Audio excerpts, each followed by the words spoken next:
Ladies and gentlemen, welcome back to 네, the 16th 다시 Asia Legal 오신 걸 Information Network's 환영합니다. International 이제 Conference. 제16회 아시아 법령 This 정보 conference 네트워크 is also 국제학술 대회 세션 broadcasting on 2를 YouTube. 시작하도록 Please 하겠습니다. type in 현재 Arlene 유튜브에서 International 생중계되고 Conference 있습니다. and 알린 watch 인터내셔널 this 컨퍼런스라고 conference with us. 검색을 Now we are 하시면 going to 유튜브에서 proceed with 중계를 our 보실 수 second session 있습니다. on human 그러면 rights. 이제 The 인권을 주제로 두 moderator of 번째 this session 세션을 is 진행하도록 Dr. Yu 하겠습니다. Che, Senior Research 저장님은 Fellow of the Korea 한국법제연구원의 Legislation Research 최유 Institute. Please 선임연구위원님입니다. welcome Dr. Yu Che. 최유 의원님을 환영해 주시기 바랍니다. From here, the moderator, Dr. 네, Yu 이제 Che, will 최유 take over the 좌장님께서 stage. 진행해 주시겠습니다. 예, 두 번째 세션은 세 개 주제로 구성되어 있습니다. 예, 첫 번째는 이 팬데믹 시대의 휴먼 라이츠, 인권에 관해서 총괄적으로 말씀을 주실 거고요. 예, 두 번째는 프라이버시에 관한 문제에 대해서 토의를 합니다. 그리고 마지막으로 세 번째는 이 디지털 저스티스, 디지털 사법제도에 관해서 얘기를 하고자 합니다. 그래서 먼저 세 번째 주제 발제자를 소개시켜 드리겠습니다. 베트남 사회과학원의 연구원으로 계시는 능엔 지안 박사님이십니다. 능엔 지안 박사님은 하노이 대학에서 공부를 하셨고요. 그 다음에 프랑스 툴렌 대학에서 툴루즈 카피툴레 대학에서 공부를 하셨습니다. 토론자는 한국의 성신 워먼 유니버시티의 김현식 교수님이십니다. 김현식 교수님은 곧 고려대학교에서 공부를 하시고 그리고 영국 에덴버그 대학에서 공부를 하셨습니다. 먼저 능엔레인 지안 박사님의 발제를 20분 동안 듣고 그 다음에 김현식 교수님의 토론을 듣도록 하겠습니다. 네, 저를 초대해 주셔서 감사드립니다. 저는 류겐 링장이라고 합니다. 네, 베트남 사회과학 관리원 국가법연구소 소속입니다. 네, 저는 오늘 인권과 코로나 팬데믹을 주제로 말씀을 드리려고 합니다.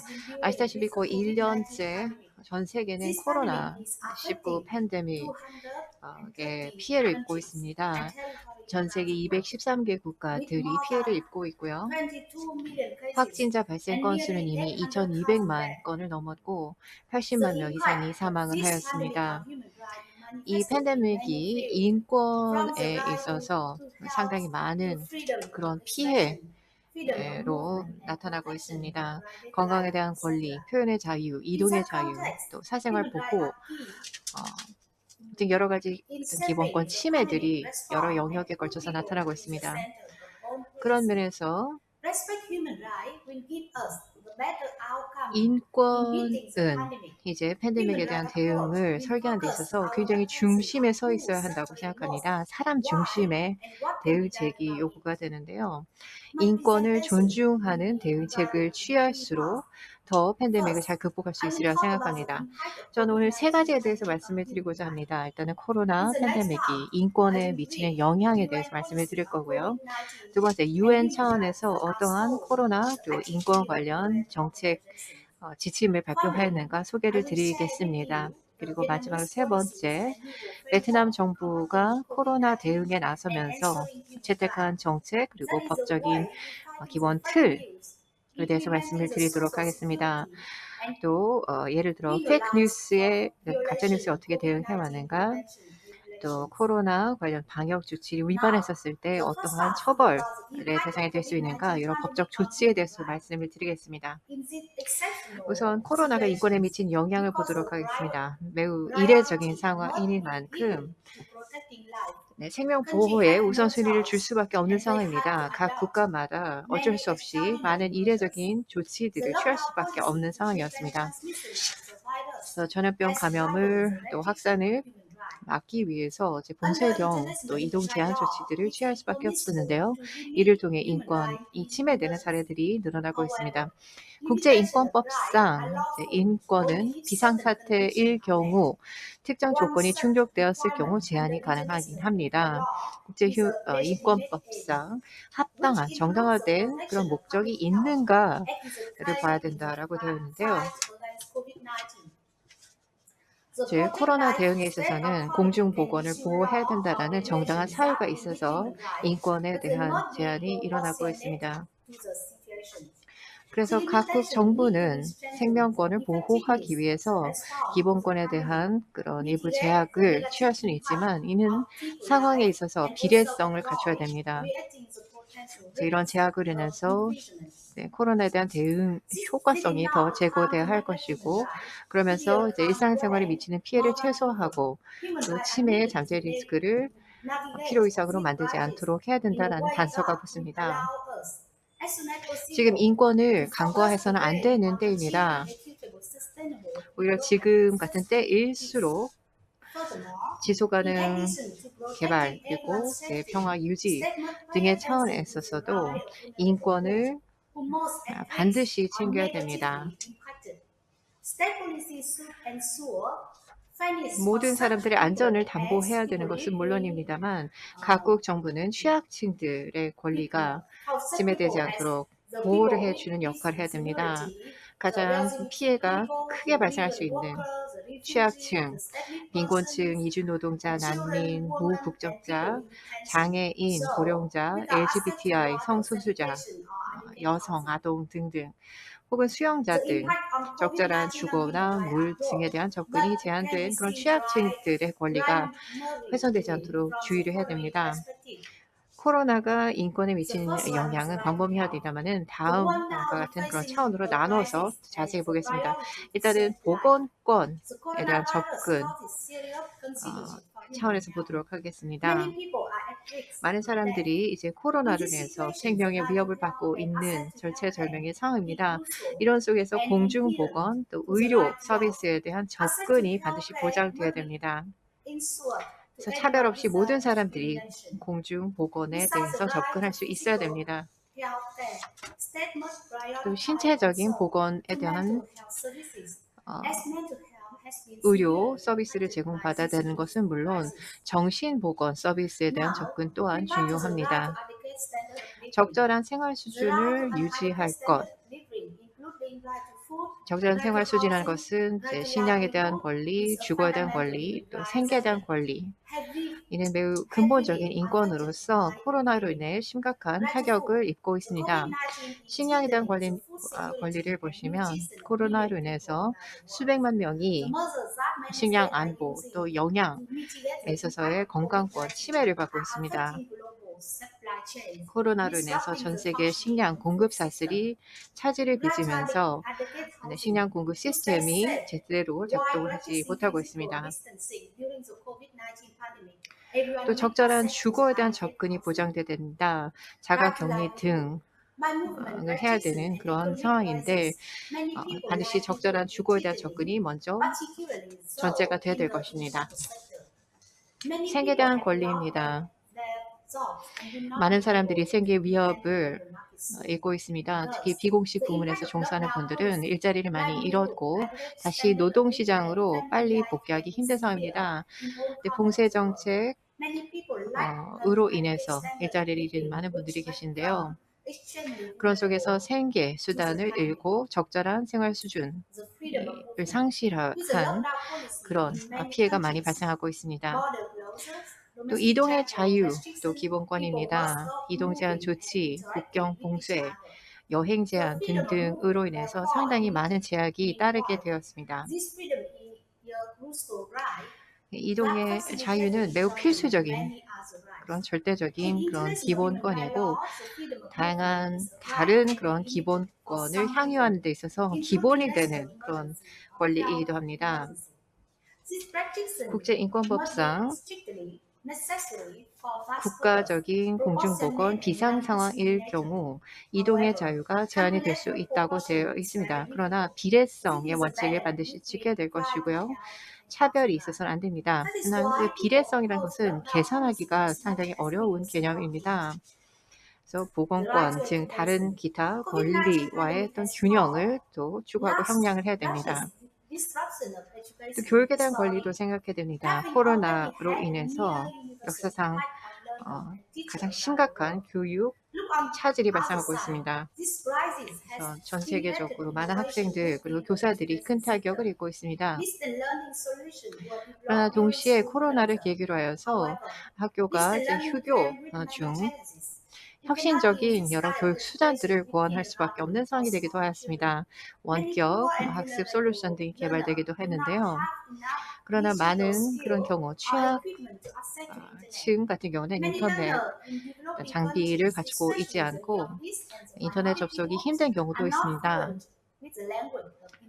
또 이제 소수 집단 많은 그런 어린 학생들 같은 경우는 이 그 또 강의 학습이 이루어지는 그런 언어에 대해서도 익숙하지 않기 때문에 많은 제약을 입고 있습니다. 표현의 자유도 있습니다. 네, 코로나로 인해서 언론 표현의 자유가 제약을 입고 있는 경우가 많습니다. 확진자 수라든가 사망자 수, 그 발표가 과연 정확한가에 대해서 많은 회의론들이 제기가 되고 있기도 하고요. 많은 그 거짓 정보 또 소문 등이 유포되는 등 가짜 뉴스가 또 문제가 되고 있기도 합니다. 또 개인 사생활 보호의 권리가 있습니다. 아무리 비상사태를 하더라도 개인정보 보호 또 프라이버시 보호는 훼손되어서는 안 되는 기본 권리입니다.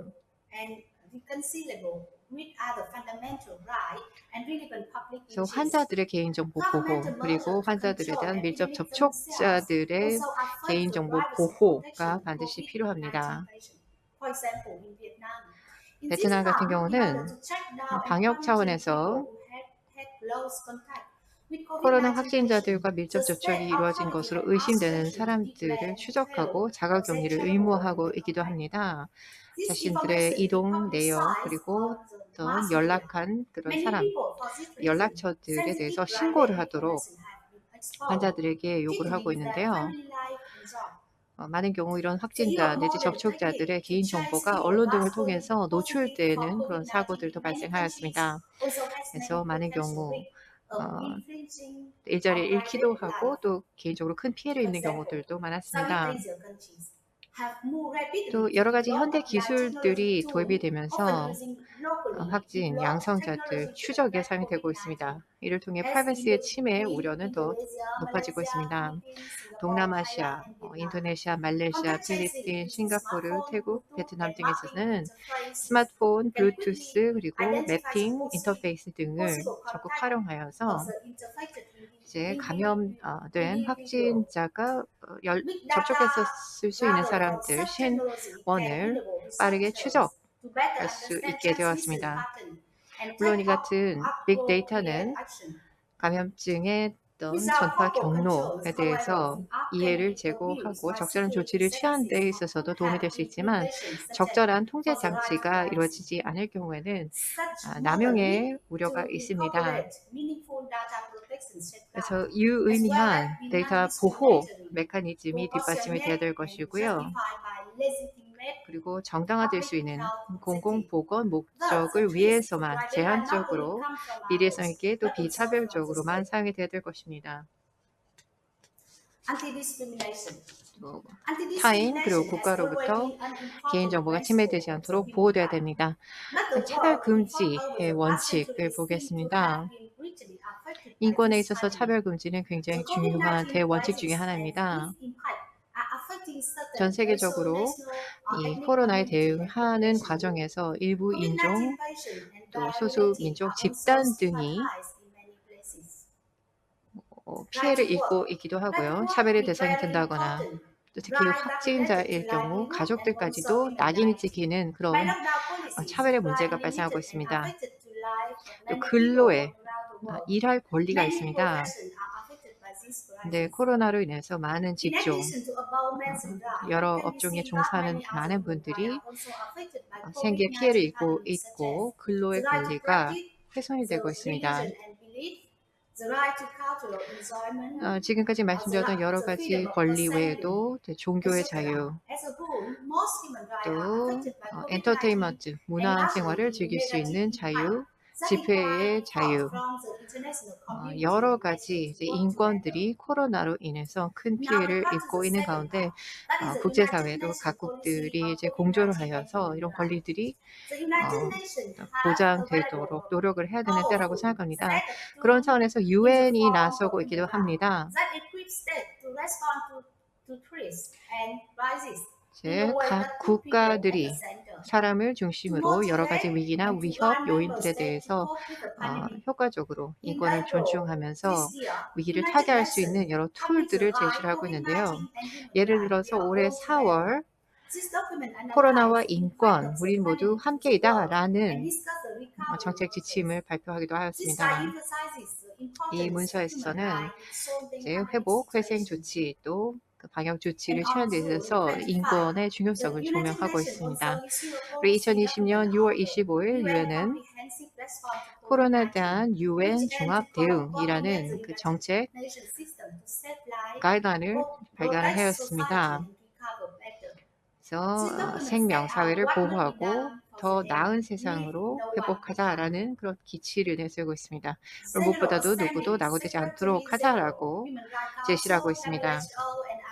또 유엔 총회라든가 사무총장, 또 인권이사회, 보건기구, 기타 유엔 산하 여러 국제기구들 또한 코로나에 대한 대응과 관련하여서 지침을 제시하고 각국 정부들이 유엔 국제기구들과의 조율 속에서 적극적으로 필요한 여러 조치들을 취할 것을 촉구를 하고 있습니다. 네, 그럼 이제 베트남 같은 경우 어떻게 대응을 하고 있는가 말씀을 드리겠습니다. 다른 많은 나라들처럼 여러 가지 조치들을 취하고 있습니다. 사회적 거리두기 라던가 이동 제한 조치, 국내외 여행 노선 폐쇄, 기타 개인 자유를 제약할 수 있는 여러 가지 조치들이 취해졌습니다. 예를 들어 의무 자가격리, 2주간 이제 확진자 접촉이 의심되었을 때 반드시 자가격리하도록 되어 있었고요. 또 해외 입국자들 또한 의무적으로 14일간 자가격리를 하도록 요구되었습니다. 공공장소에서는 반드시 마스크를 착용하도록 의무화되었고 또 공공장소에서 2인 이상이 모이지 못하도록 집회 혹은 결사가 집회가 제한이 되었습니다.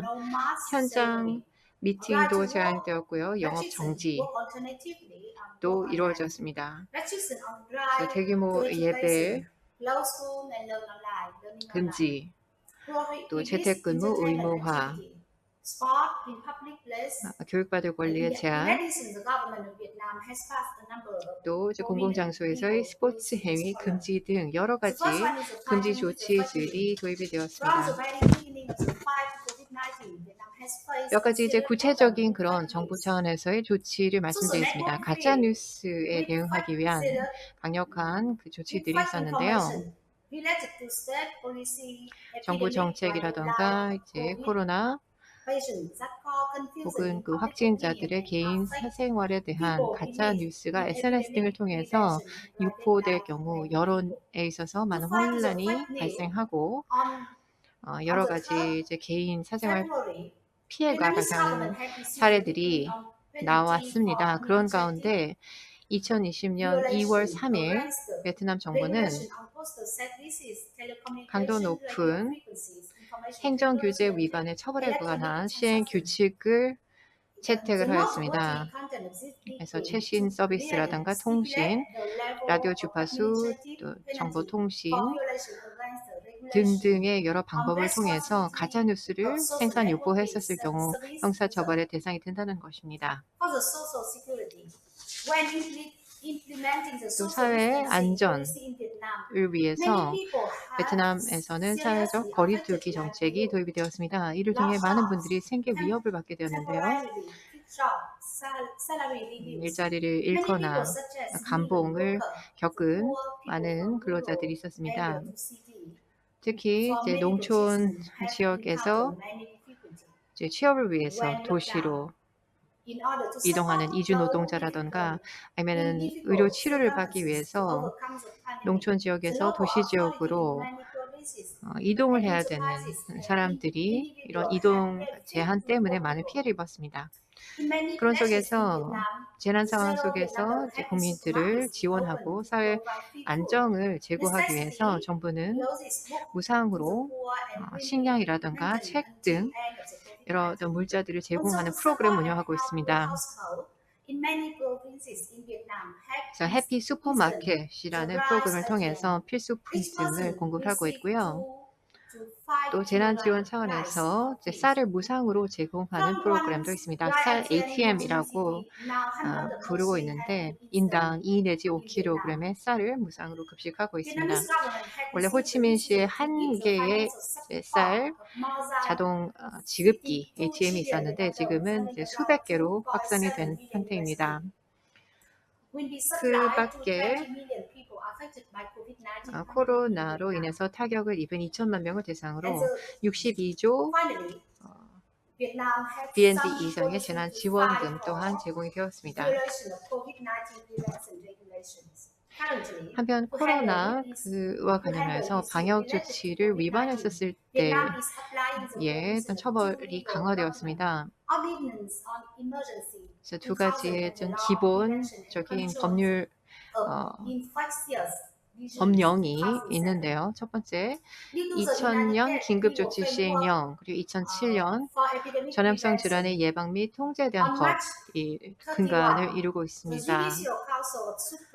한편 3월 31일 베트남 최고인민 법원의 법관 회의에서는 코로나 방역 조치의 일반적인 침해 위반 사례에 대해서 적용 가능한 가이드라인을 발표하였습니다.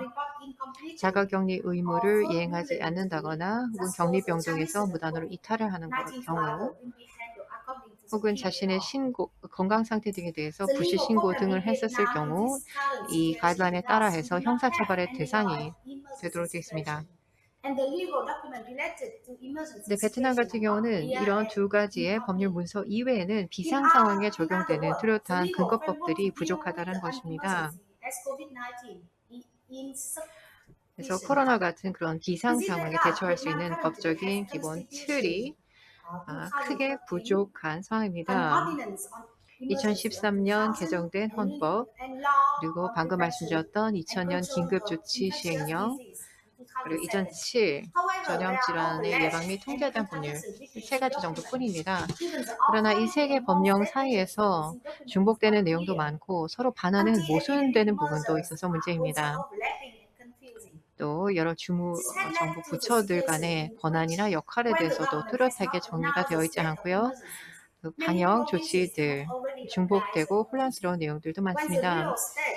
예를 들어서 비상사태를 정부에서 선포하지 않은 상황임에도 불구하고 지방정부에서는 먼저 비상사태에 준하는 그런 조치를 실행하는 경우가 발생하기도 하고요. 실제로 비상사태가 선포되었음에도 불구하고 해당 법률을 전면적으로 적용하는 것이 아니라 국무총리의 어떤 발표를 기다린다는가 이런 혼선이 빚어지고 있습니다. 따라서 이제 인권에 대한 제약 사항 또한 일관되게 이루어지는 것이 아니고 임의로 일관되지 않게 또 때로는 비적절하게 이루어지는 문제가 발생하고 있습니다. 그래서 국가 수용이라던가 시민들의 사유재산 징발 등 비상사태에 적용될 수 있는 그런 긴급 조치들이 임의로 적용되는 경우에는 시민들의 기본적인 인권이 심각하게 침해될 우려가 있습니다. 따라서 이런 비상사태 적용할 수 있는 법적인 틀을 완성하는 것이 필요합니다. 이런 비상사태에 대응하는 데 있어서도 인권이 침해되지 않도록 인권 중심의 그런 설계가 필요합니다. 그래서 이런 상황에 적용할 수 있는 그런 법적인 틀이 완비되면서 인권에 대한 내용이 많이 보강이 되어야 될 것이고요. 또 비례성 그리고 차별 금지 원칙 등이 적용이 되어야 될 것입니다. 이런 위기일수록 의회의 입법화 기능이 그 어느 때보다도 중요하다고 생각합니다. 자원 할당, 그리고 비상 법률 제정, 그리고 정부의 여러 행동 조치를 관리 감독하는 그런 역할을 의회에서 취해야 됩니다. UN 등 국제기구의 여러 이니셔티브 또한 매우 중요합니다. 여러 국가 간 특히 이제 국경을 나눠가는 국가들 간의 그런 공조 등도 질병 통제, 그리고 인권 보장 등에 있어서 매우 중요한 요소라고 생각합니다. 네, 경청해 주셔서 감사드리고요. 이렇게 발표를 화상으로 하게 되어서 매우 기뻤고요. 네, 이제 토론자의 말씀을 부탁드리겠습니다. 예, 능현진 지향 연구원의 말씀을 잘 들었습니다. 그 기본권 제한되는 상황에 대해서는 각국이 비슷한 상황에 처해져 있는 것 같습니다. 그래서 인권 문제를 기본권 위주로 지금 다루셨고요.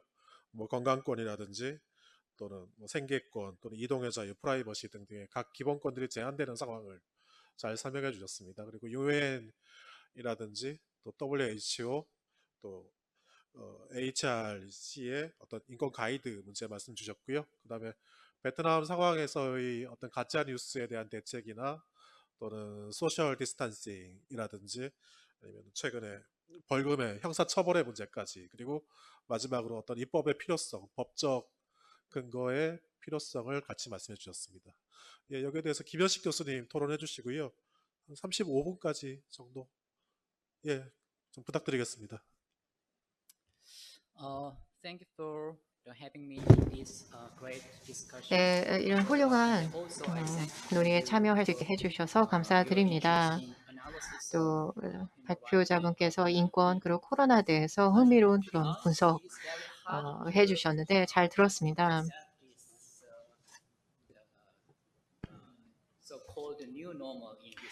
이제 정말 뉴 노멀의 시대를 살고 있는데 정의를 뚜렷하게 내리기는 쉽지 않습니다만 그런 가운데 네, 발표 내용에 대해서 몇 가지 의견을 말씀을 드리도록 하겠습니다. 그리고 끝에 좀 질문도 추가를 해보았습니다. 사실 코로나로 인해서 예기치 못했었던 많은 여러 가지 어려움들이 여러 나라에서 발생하는 것은 분명합니다. 하지만 한국이나 베트남 같은 일부 나라들은 그래도 균형을 잘 유지를 해왔던 것 같습니다. 인권 보호와 공중 보건 보호 둘 간의 균형을 비교적 잘 찾고 있는 상태이다라고 생각이 듭니다. 저는 간접적으로 이제 언론을 통해서 베트남의 그 상황에 대해서 듣기는 했지만 직접적으로 실제 베트남 현지 부분과의 어떤 말씀을 직접 듣는 것은 이번이 처음입니다. 네, 이번 공중보건 위기에 대응하는 데 있어서 가장 큰 어려움이 있다면 사실은 보편적으로 모든 나라, 모든 경우에 적용할 수 있는 어떤 기준이 뚜렷이 없다는 것입니다. 예를 들어 어떤 나라 같은 경우는 그냥 권고에만 그치고 있죠. 뭐 예를 들어서 이제 국민들에게 집에만 머물러 달라라고 권고만 하는 나라가 있는가 하면 다른 나라에서는 굉장히 심각하게 여러 어떤 강도 높은 봉쇄령이라던가 강력한 규제, 통제책을 취하고 있습니다. 어떤 나라 같은 경우는 이제 마스크를 착용하는 것이 대선에서 굉장히 첨예한 그런 논쟁거리가 되는 것도 우리가 목격할 수 있었고요. 그래서 각국마다 각국별 그런 사회 맥락, 여건에 따라서 다르게 대응을 하고 있는 것 같습니다. 공중보건 시스템이 이제 열악할 경우 국민들을 보호하려면은 완전한 봉쇄령 외에는 대안이 없다고 볼 수가 있겠죠. 그리고 사회 안전망이 부실한 나라의 경우는 빈곤층을 제대로 뒷받침할 수가 없기 때문에 그럴 경우 만약 강도 높게 사회적 거리두기 조치를 취할 경우 또 다른 예기치 못했던 문제들이 파생될 수가 있습니다. 그래서 이제 코로나와 관련해서 백신을 개발한다던가 뭔가 좀 혁신적인 그런 어떤 발전이 있지 않는 이상 뭐 그때까지는 각 국가마다 이제 창의력을 발휘해서 솔루션을 찾을 수밖에 없는 그런 상황입니다. 제가 봤을 때는 인권의 문제는 이제 정부 정책이 인권의 보편성과 부딪히는 지점에서 이제 문제가 발생한다고 생각합니다. 물론 이제 서로 반하는 인권 간의 비례성 테스트 등 또 하나의 보편적인 사법 포뮬러를 통해서 갈등을 제어하는 방법도 있겠죠. 예를 들어 자가격리 조치들은 영업의 자유 또는 교육받을 어떤 권리 등 다른 개인권과 상충하는 부분이 있기 때문에 균형을 찾아야 될 텐데요. 근데 어떤 지점에서 균형을 찾을 것인가 이 여부는 각 국가의 사회 정치적인 맥락에 따라서 좌우가 될 것입니다. 만약에 전례 없는 위기가 예상될 때는 굉장히 엄격한 그런 조치라 하더라도 이제 비례성 테스트는 쉽게 통과하는 편입니다. 이례적 위기이니만큼 이례적인 조치가 필요하다. 뭐 이런 식이 때문입니다. 일부에서는 법치주의 대신에 증거주의가 대신할 수 있다라는 이야기도 나오고 있습니다. 의료 전문 집단들이 정치 기반가들에게 증거 기반의 정보 그리고 가이드라인을 제공할 수 있다는 뜻인데요. 근데 이 감염성 질환에 대해서 아직까지 불분명한 사항들이 많습니다. 또 때로는 어떤 나라의 경우 전문 집단들은 외부 정치적인 영향에 상당히 많이 취약했었던 그런 경우들도 보였습니다. 그래서 정리를 하자면 인권은 지금처럼 공중보건을 담보해야 된다라는 그 압박감이 늘어나고 있는 가운데 훼손될 우려가 있는 사회입니다.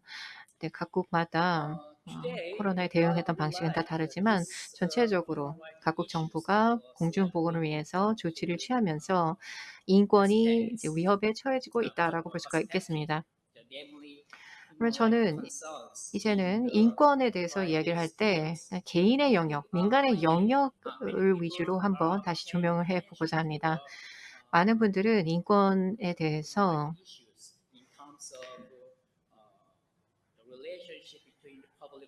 이제 공공, 정부와 개인, 정부 대 사인 간의 어떤 역학관계로 문제의식을 가지시는 분들이 많은데, 근데 최근 들어서는 이제 개인의 영역에서 점점 우려가 늘어나고 있습니다. 예를 들어 개인 기업, 민간 기업들이 직원들로 하여금 이게 상당히 엄격한 그런 규제 혹은 방역 지침들을 따르도록 요구하고 있습니다. 정부 규칙보다 더 엄격한 경우가 많죠. 그리고 공중보건 당국으로부터 또 가이드를 받긴 하겠지만 때로는 기업들이 이것보다 더 엄격한 자가격리 조치들을 강행하는 경우들도 있고요. 물론 겉으로는 이제 권고의 형태를 띠지만 이제 사실은 회사에서 이런 권고를 제시할 경우 직원들의 입장에서는 그 구속력은 상당히 강할 수밖에 없습니다. 또 일반 대중이 사용할 수 있는 그런 상점에 대해서 방문하는 방문객 모두에게 개인 정보를 제공하도록 요구하고 있는데 사실은 그 보건당국에서 요구하는 것 이상으로 많은 정보를 요구하는 그런 사례들도 있습니다. 점점 이렇듯이 민간의 영역에서 인권의 사각지대가 점점 늘어나고 있는 상황이다라고 생각합니다. 그래서 베트남 같은 경우도 이런 우려들은 없었는지 여쭤보고 싶고요. 그럴 경우 이런 문제들에 대처하기 위해서 어떠한 조치들이 고려되고 있는지 궁금합니다. 그 다음에 이 정부에서는 정부 규제를 집행한 데 있어서 이제 사법을 활용해 나가고 사법을 활용하는 경우가 늘어나고 있다는 것입니다. 예를 들어 자가 격리 조치를 위반한 어떤 시민들을 대상으로 해서 이제 손해배상을 청구하는 등 구상권을 행사하는 그런 지자체의 사례들이 늘어나고 있는데요. 그래서 이제 벌금이나 과태료보다 이제 민사를 통해 손해배상을 청구할 경우 뭐 불법 행위에 대한 억제력이 더 뛰어나다라고 보는 사람들도 많고 있고요. 그래서 정부나 지자체에서도 이제 민법 750조를 원용하여서 이제 피해를 일으킨 사람들을 상대로 민사를 제기하는 민사 소송을 제기하는 경우가 늘어나고 있습니다. 고의 또는 과실로 인한 위법 행위로 타인에게 손해를 가한 경우는 손해로 배상할 책임이 있다. 뭐 이런 750조를 원용해서 이제 정부가 민사 소송을 제기하고 있는 경향이 한국에서 나타나고 있습니다. 그래서 이와 같은 그런 방식이 베트남에서는 뭐 사용이 가능한 방법일까요? 아직 베트남 정부가 이러한 접근을 시도를 할 수가 있나요? 이제 사법을 원용해서 정부 규제, 집행을 강화하는 방식으로 쓸 수가 있을까요? 또 그런 현상에 대해서 뭐 구상권 행사 등에 대해서 어떻게 생각하시는지 코멘트 부탁드리겠습니다. 이상입니다. 예, 토론 감사합니다. 지금 김현식 교수님께서는 지금 코로나19가 지배하는 지금 현 상황에서 이 비례 원칙이 어떻게 적용될지에 관한 문제점들을 다시 지적을 해주셨고요. 그다음에 좀 논의를 확장해 주셨습니다. 이게 국가와 개인 간의 문제가 뿐만 아니라 이 민간 영역에서의 어떤 개인 정보의 문제, 그리고 노동 규제, 그리고 이제 계약법이나 불법행위법을 통한 손해배상의 문제까지 베트남에서는 사용이 될 수 있을지에 관한 좀 구체적인 질문을 해주셨습니다.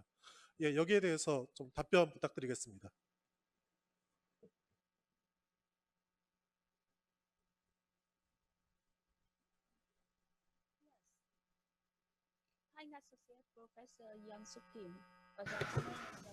네, 김현식 교수님 말씀 잘 들었습니다. 감사합니다. 사실 저도 동의합니다.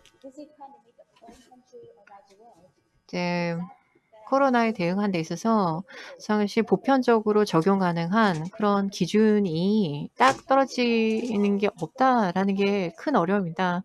나라마다 각자 서로 이제 다른 그런 대응책에 나서고 있는데요. 보편적인 그런 기준에 반하는 부분도 있을 수가 있습니다.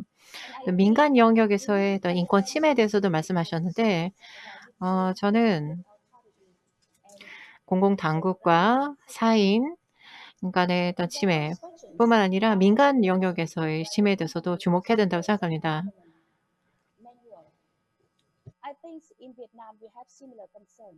네, 또 베트남 같은 경우 그러니까 아까 어떤 회사들의 기준이 더 엄격하다라고 하셨는데요. 베트남 일부 회사는 사실 국가에서 사회적 거리 단계에 들어가기도 전에 재택근무로 전환을 먼저 한다던가 온라인 근무를 먼저 선제적으로 도입하는 경우도 있습니다. 그래서 일부 민간 기업이 이제 정부보다 더 강도 높게 더 엄격한 그런 어떤 규제를 취하는 경우도 있고요. 케이스 바이 케이스로 좀 봐야 될 것 같습니다. 정부 규제에 따라서 이제 자가격리 14일이 의무화되고 있는데 이제 확진자와 접촉되었을 경우 내 회사는 14일 이상 더 오래 자가격리를 해달라고 할 경우. 조금만 키워주시겠어요? 라우드 스피커 라우드.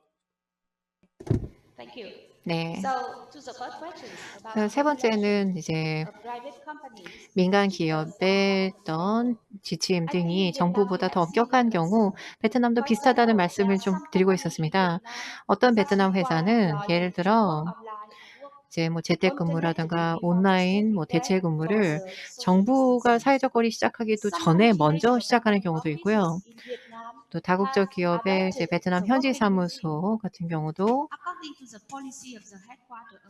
사실 해외 본사의 그런 근로 지침들을 따르고 있는데 일부는 베트남 정부의 규제보다 더 엄격한 경우가 많습니다.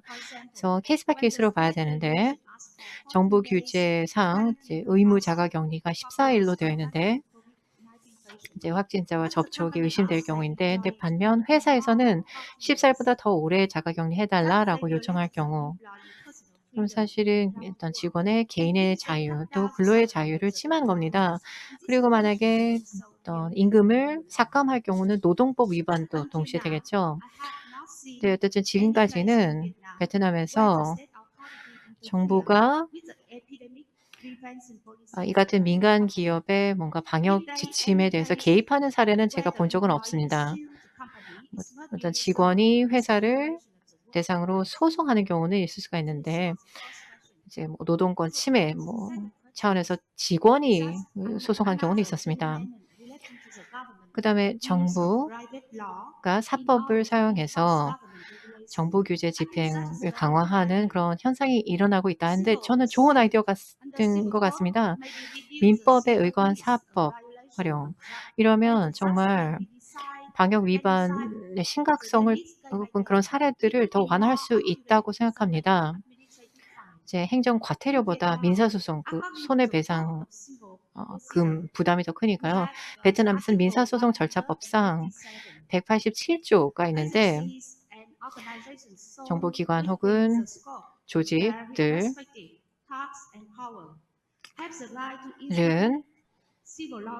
민사소송을 제기하여서 공공의 이익을 혹은 국가의 이익을 보호할 수 있도록 되어 있습니다. 각각의 기관별 이제 주어진 그런 범위 내에서이긴 하지만 국익위에서 이런 구제책을 사용할 수 있는 그런 조항이 있습니다. 즉 정부가 민사법, 사법을 근거로 하여서 뭔가 구상권을 청구할 수 있는 법적 근거가 되어 있습니다. 하지만 베트남에서는 상대적으로 효율성은 조금 떨어질 것 같은데요. 우선 이제 행정 과태료가 더 빠를 것 같고요. 이제 소송하는 것보다 더 빨리빨리 결과를 얻을 수 있을 것 같고, 그다음에 이제 비용 면에서도 행정 과태료 이런 행정 처분이 훨씬 더 경제적입니다. 양측 당사자 모두에게요. 그다음에 세 번째, 인적 자원이 필요합니다. 이제 전염병이 창궐하는 가운데 소송을 제기하려면은 많은 공무원들이 투입돼야 될 텐데 그런 인력이 딸릴 수가 있겠죠. 그리고 마지막으로 이제 에피데믹 속에서 이제 방역 조치에 대한 어떤 위반을 막는 것이 굉장히 중요한데 과태료가 부과될 수 있다.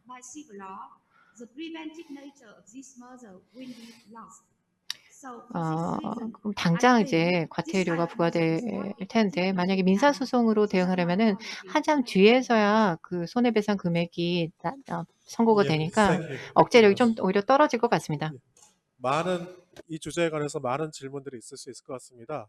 그 Q&A로 질문을 주시면은 저희가 마지막 세션 끝나고 같이 모아서 답변을 듣도록 하겠습니다. 예, 발제와 토론 대단히 감사합니다. 네 번째 주제로 넘어가도록 하겠습니다. 네, 교수님 수고하셨습니다. 예, 네 번째 주제는 이 프라이버시에 관해서 저희가 집중적으로 좀 발제와 토론을 들어보려고 하고 있습니다. 예, 발제자는 파다스 모슬렘 지대 테헤라니 말라야 시니어 렉처이시고요. 이란에서 공부를 하시고 말라야 대학에서 박사학위를 받으셨습니다. 예, 그리고 토론자는 한국법제연구원의 조용혁 박사님이십니다. 예, 경희대학교에서 박사학위를 받으시고요. 예, 그 자율형 자동차라든지 위치정보법에 관련된 전문가이십니다. 예, 먼저 교수님 발제문을 한 20분 정도 듣고 다시 토론을 듣도록 하겠습니다. Hello everyone. Welcome to 16th Allen Conference. 안녕하십니까. 16회 알린 회의에 오신 여러분에게 환영의 말씀드립니다. 저는 말라야 대학 법학부 조교수 파디스입니다. 오늘 이 자리에서 여러분에게 코로나 바이러스 접촉자 추적 어플리케이션의 규제 준수 및 데이터 보호라는 주제에 대해서 발표하게 되어 기쁘게 생각합니다. Let me start with some general information and 우선 background about the 이 topic of my article. 논문 주제 일반적인 정보와 As it 배경에 knows, 대해서 the novel 설명드리도록 coronavirus 하겠습니다. global 잘 pandemic represents 아시다시피 emerging 신종 public 코로나 health crisis. 바이러스라는 이 Compared to 전 other 세계적인 coronaviruses, 감염병 COVID-19 때문에 has 위급한 resulted in 공중보건 24 times 위기가 more cases than 닥쳤습니다. 다른 코로나 similar 바이러스 viruses. 대비 신종 코로나 From the early 바이러스는 days of this 24배 더 outbreak, 많은 major 확진자를 efforts were 낳았습니다. made to 그리고 respond 코로나 to 바이러스가 various 발병한 strategies, 초기 단계부터 which the latest approach that has 이를 attracted the 해결하고 attention of 또 scholars involves 감염 the 확산을 use of 방지하기 위해 digital 다양한 전략들이 사용되었는데요. 그중에 특히 for 디지털 기술을 monitoring and 사용한 tracing 방식이 infected 학자들의 관심을 persons to check the spread 모으고 of the 있습니다. 감염자 감시 outbreak. 추적을 The 디지털 기술을 COVID-19 통해서 하자라는 pandemic has 것인데요. forced governments 신종 코로나 to 바이러스에 institute various 의해 initiatives 정부들은 to check the 다양한 spread and 이니셔티브를 impact of human 추진해서 health 이 and 코로나 바이러스 감염 and 확산을 some which 막고 may 또 have 이것이 serious 사람들의 legal 건강과 implications 삶에 for 미치는 영향을 privacy. 최소화하고자 하고 It shows 있는데 that 이는 our modern 프라이버시와 관련해서 globalized 심각한 world 법적 can be 의미를 가지고 severely 있습니다. affected by a fast 이 spreading, 코로나 highly 때문에 infectious and 오늘날 deadly virus 세계화된 이 natural 국제사회에서는 빠르게 퍼지고 Single 가명성 such 높고 application has 치명적인 raised 바이러스가 몇 주 내로 concerns 심각한 among 타격을 줄 수 있다는 governments 것을 with regard to 확인했습니다. data protection 그런데 and 아까 말씀드린 그 접촉자 and 추적 further, 어플리케이션이 robust 데이터 보호와 assurance 프라이버시와 of 관련해서 privacy, there will be a 우려사항을 public 낳고 license to 있습니다. use the 왜냐하면 application. 강력한 And 프라이버시 therefore, 보호가 rendering the 없이는 measure 또 이에 따른 부작용이 생길 수 있고 또 사람들이 앱을 사용하고 싶지 않아 할 것이기 때문에 이 어플리케이션 자체가 효과적이지 않을 수가 있습니다. 어플리케이션이 수집한 건강 관련 데이터는 개인적이고 또 민감한 정보입니다. 그렇기 때문에 관련 기관들은 데이터 처리의 목적을 명시적으로 공유해야 하고 또 데이터를 수집하고 사용하는 법적인 근거를 명시적으로 밝혀야 합니다. 이러한 데이터를 보호하는 것이 필수적입니다. 왜냐하면 프라이버시와 기밀성이라는 것은 생명 윤리와 인권 보편 선언 제9조에 담긴 의료 윤리와 의료법의 근본적인 원칙이기 때문입니다. 이런 식으로 이 감염병 상황에서 개인들의 프라이버시 권리와 관련된 문제는 정부가 해결해야 하는 현안입니다. 그리고 개인 정보가 강력한 보안 하에 보호가 되고 또 권한이 있는 자 외에는 이러한 개인 정보에 접근하지 못하도록 하는 것이 필수적이라고 할 수 있습니다. 제 연구의 목적은 국가별로 코로나에 대해 취한 다양한 접근법을 평가하고 또한 이러한 어플리케이션에 사용된 아키텍처, 즉 중앙화 및 탈중앙화 아키텍처 중에 어떤 것이 접촉자 추적 앱에 더 효과적인지를 평가하는 것이 목적입니다. 또한 이 연구는 관련 프라이버시 법과 정책 수립에 있어서 정책 위반자들에게 인사이트를 제공하고 개인 정보가 특정 목적을 위해서만 사용될 수 있도록 하는 방식을 제시하고 있습니다. 이번 연구에서 알게 된 결과를 통해서 정책 위반자들이 현재 코로나19 사태에 그리고 향후 유사한 감염병이 나타났을 때 데이터를 잘 보호할 수 있는 가이드라인을 마련하는 데 도움이 될 수 있기를 바랍니다.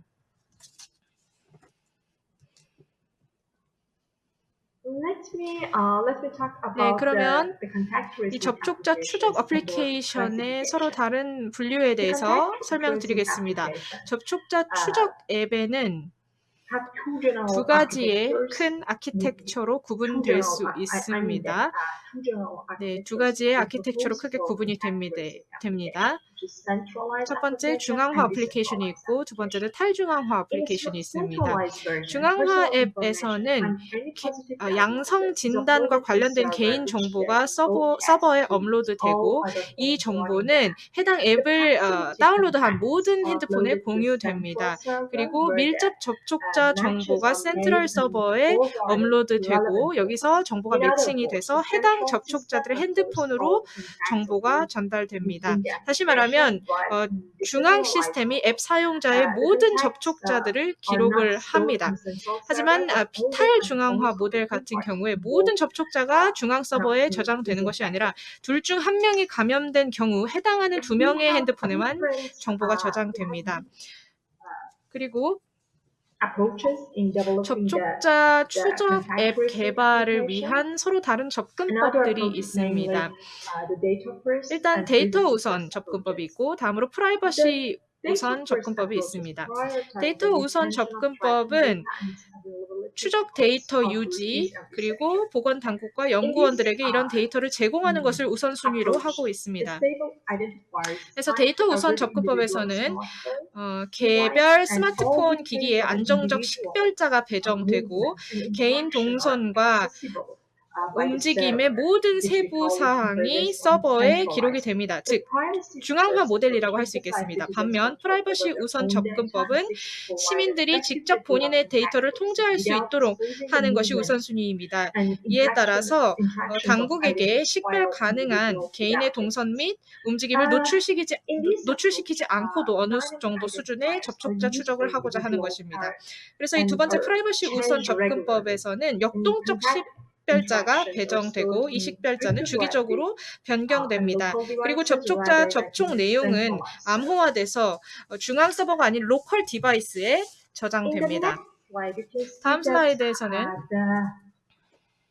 the different the contact tracing 이 application 슬라이드에서는 with open 접촉자 source 추적 or 앱의 closed 두 source. 가지 개발 방식, The 즉 오픈 developers 소스와 of 클로즈드 contact tracing 소스에 대해서 applications 말씀드리겠습니다. publish 접촉자 the 추적 source 앱 code because 개발자들은 open 소스 source or 코드를 배포할 수도 private. 있고 이 경우는 오픈 소스겠죠. And we call 아니면은 it 소스 closed 코드를 source. 비공개로 The open 유지할 수도 source 있습니다. applications 그거는 클로즈 undergo 소스입니다. external 오픈 소스 scrutiny, while the 어플리케이션은 latter, 외부 which can 감시를 be 받는데 examined for 반면 security 클로즈드 flaws 소스 like that, 어플리케이션 같은 are 경우에는 considered 제3자가 a 보안 higher risk. 결함을 검사할 수 없기 The 때문에 inner 더 working 위험 of the 수준이 application 높습니다. will only 그리고 be known 이 to 후자에서는 developers 개발자들만이 앱의 therefore 작동 have 방식을 unknown 알기 privacy 때문에 implications. 미지의 프라이버시 And 문제들이 발생할 수 many 있습니다. countries, including China, 중국, Russia, United 러시아, Kingdom, 영국, Norway, and 노르웨이, Vietnam have 베트남 developed 등 많은 closed source 국가들이 이 후자, 즉 클로즈드 소스 어플리케이션을 개발했습니다. the need for contact tracing 다음으로는 applications 접촉자 in the 추적 challenges. 앱의 향후 개선 In 사항과 the 도전 first wave of 과제를 the spread of 말씀드리겠습니다. COVID-19, 코로나19의 이 퍼스트 웨이브 중 1차 웨이브 중에 사람들은 사회적 거리두기를 해야 했고 격리를 했고 또 지역별 긴급 봉쇄령이 내려진 경우도 있었습니다. 이렇게 다양한 국가들의 경험을 보면 봉쇄령이 생산성의 차질을 일으키고 그리고 감염되지 않은 사람들의 사회적인 고립을 일으키고 또 감염되었다가 회복한 자들의 사회적 고립을 낳을 수도 있다라는 사실을 보여주고 있습니다. 그래서 이 감염병의 1차 웨이브가 점차 진정되고 있는 과정에서 국가들은 이제 다시 경제의 문호를 개방하고 있습니다. 그리고 정부, 의료인, 연구자, 그 외에 다양한 주체들이 이 감염병의 해결책을 찾기 위해서 노력하고 있습니다. 코로나19에는 잠복기가 있기 때문에 사실상 실제 인구 중에 감염된 사람들의 정확한 수를 파악하기가 쉽지 않습니다.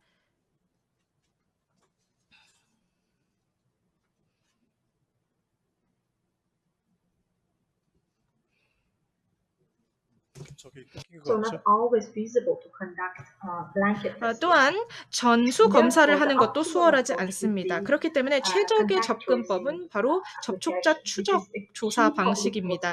이것은 감염병 확산 방지 및 예방을 위한 핵심적인 공중보건 대응이라고 할 수 있겠습니다. 접촉자 추적 기술이 인간을 대체할 수는 없겠지만 이 접촉자 추적 조사를 통해서 감염의 추적을 가속화할 수 있고 감염병 통제에 큰 도움이 될 수 있습니다. 하지만 접촉자 추적 솔루션은 양성 보균자들의 동선을 공개하고 분석해야 하기 때문에 이에 따라서 개개인들의 신원이 공개되는 등의 문제가 발생할 수 있습니다. 모든 접촉자 추적 솔루션, 특히 모바일 폰 기술을 사용한 접촉자 추적 솔루션은 결국은 개인정보의 수집, 사용, 공개를 전제로 하고 있습니다. 그렇기 때문에 이런 어플리케이션을 성공적으로 채택하기 위해서는 누가 이 솔루션을 도입하는지, 즉 정부인지, 보건당국인지, 민간기구인지, 그리고 이 어플리케이션의 운영자가 프라이버시 법의 적용을 받는지 아니면 이러한 감염병 상황에서 긴급 명령하에 면책 대상이 되는지 이러한 요소들의 영향을 받게 됩니다. 뿐만이 아니라 애플리케이션에 사용된 아키텍처와 프로토콜이 뭔지, 누가 데이터에 접근할 수 있는지, 어떤 목적으로 접근할 수 있는지, 그리고 이런 데이터의 사용이 자발적인지 의무적인지, 그 외에도 데이터가 암호화되어 있는지, 이용자들의 익명성이 보장되는지, 그리고 확진자의 접촉자들에게 공개되는 정보가 무엇인지, 그리고 시스템이 외부 주체에 의해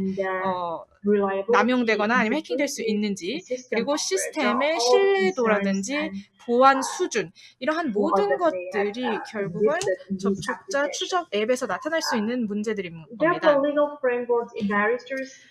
다양한 관할권에서 법적 프레임워크를 활용해 개인정보 취급 관련된 기본적인 규칙을 규정하고 있습니다.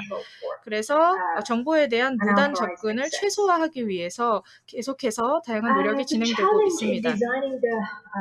이처럼 프라이버시를 잘 보호하고 동시에 효과적인 접촉자 추적 솔루션을 마련하는 것이 아주 어렵고 또 중요한 도전 과제입니다. 현재 기술 진전에 맞춘 이론적인 솔루션이 부족한 상황입니다. 이것도 또 다른 장벽입니다.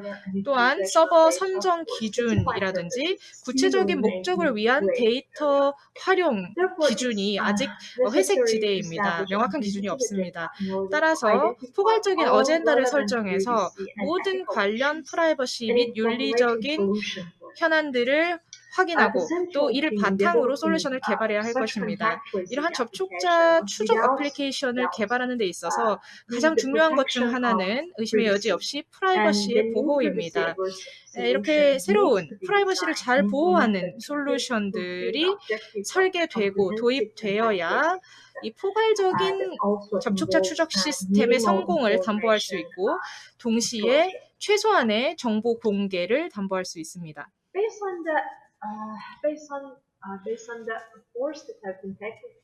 이러한 다양한 노력들과 또 구글이라든지 애플과 같은 기업들의 프라이버시를 강조하는 경향에 따라 많은 국가들이 새로운 접근법을 취하고 있습니다. 즉, 데이터 우선 방식이 잘못됐다라는 걸 인식하고 이제 프라이버시 우선 모델의 방향으로 옮겨가고 있는 것입니다.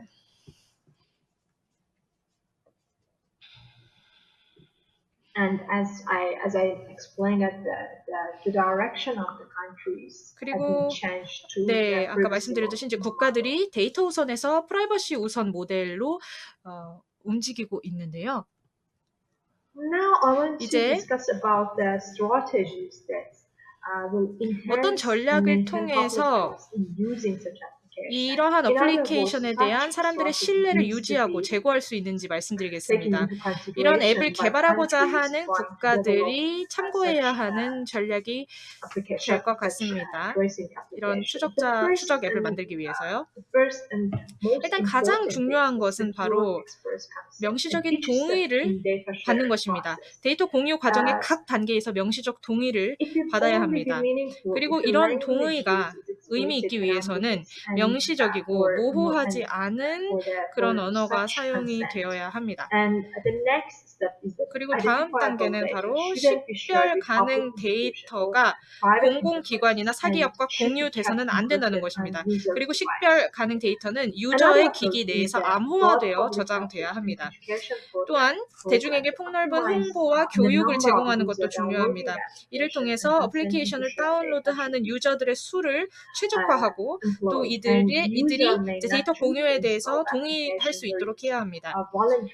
그리고 유저들은 만일 어플리케이션 가입이 자발적이라면 아마 다운을 하지 않을 겁니다. 그리고 너무 많은 개인정보를 공개해야 하면 마찬가지로 앱을 다운받지 않을 것입니다. EU의 일반 데이터 보호 규칙 GDPR이 데이터 보호에 대한 기본적인 규칙을 마련했는데요. 어플리케이션 개발 국가들이 고려해야 하는 4가지 분야가 있습니다. 프라이버시 법에 있어서 4가지 원칙이 있습니다. 일단 첫 번째는 데이터 최소화의 권리입니다. 즉 데이터는 적절해야 하고 관련이 있어야 하고 또 데이터가 처리되는 목적에 필요한 범위 내로 제한이 되어야 합니다. 두 번째로는 목적 제한의 원칙이 있습니다. 개인 정보는 구체적이고 명시적이고 합법적인 목적으로만 수집이 돼야 하고 또 이러한 목적들과 양립 불가능한 방식으로 처리돼서는 안 된다라고 규정하고 있고요. 다음으로는 데이터 삭제와 보관 기간 제한입니다. 데이터 당사자는 데이터를 보유하고 있는 서비스 운영자로부터 운영자에게 개인 정보 삭제를 요청할 수 있습니다. 그리고 이런 요청을 할 경우에는 데이터가 즉시 삭제돼야 합니다. 다음으로는 투명성의 원칙입니다. 개인 정보는 합법적으로 공정하게 그리고 투명한 방식으로 처리돼야 합니다.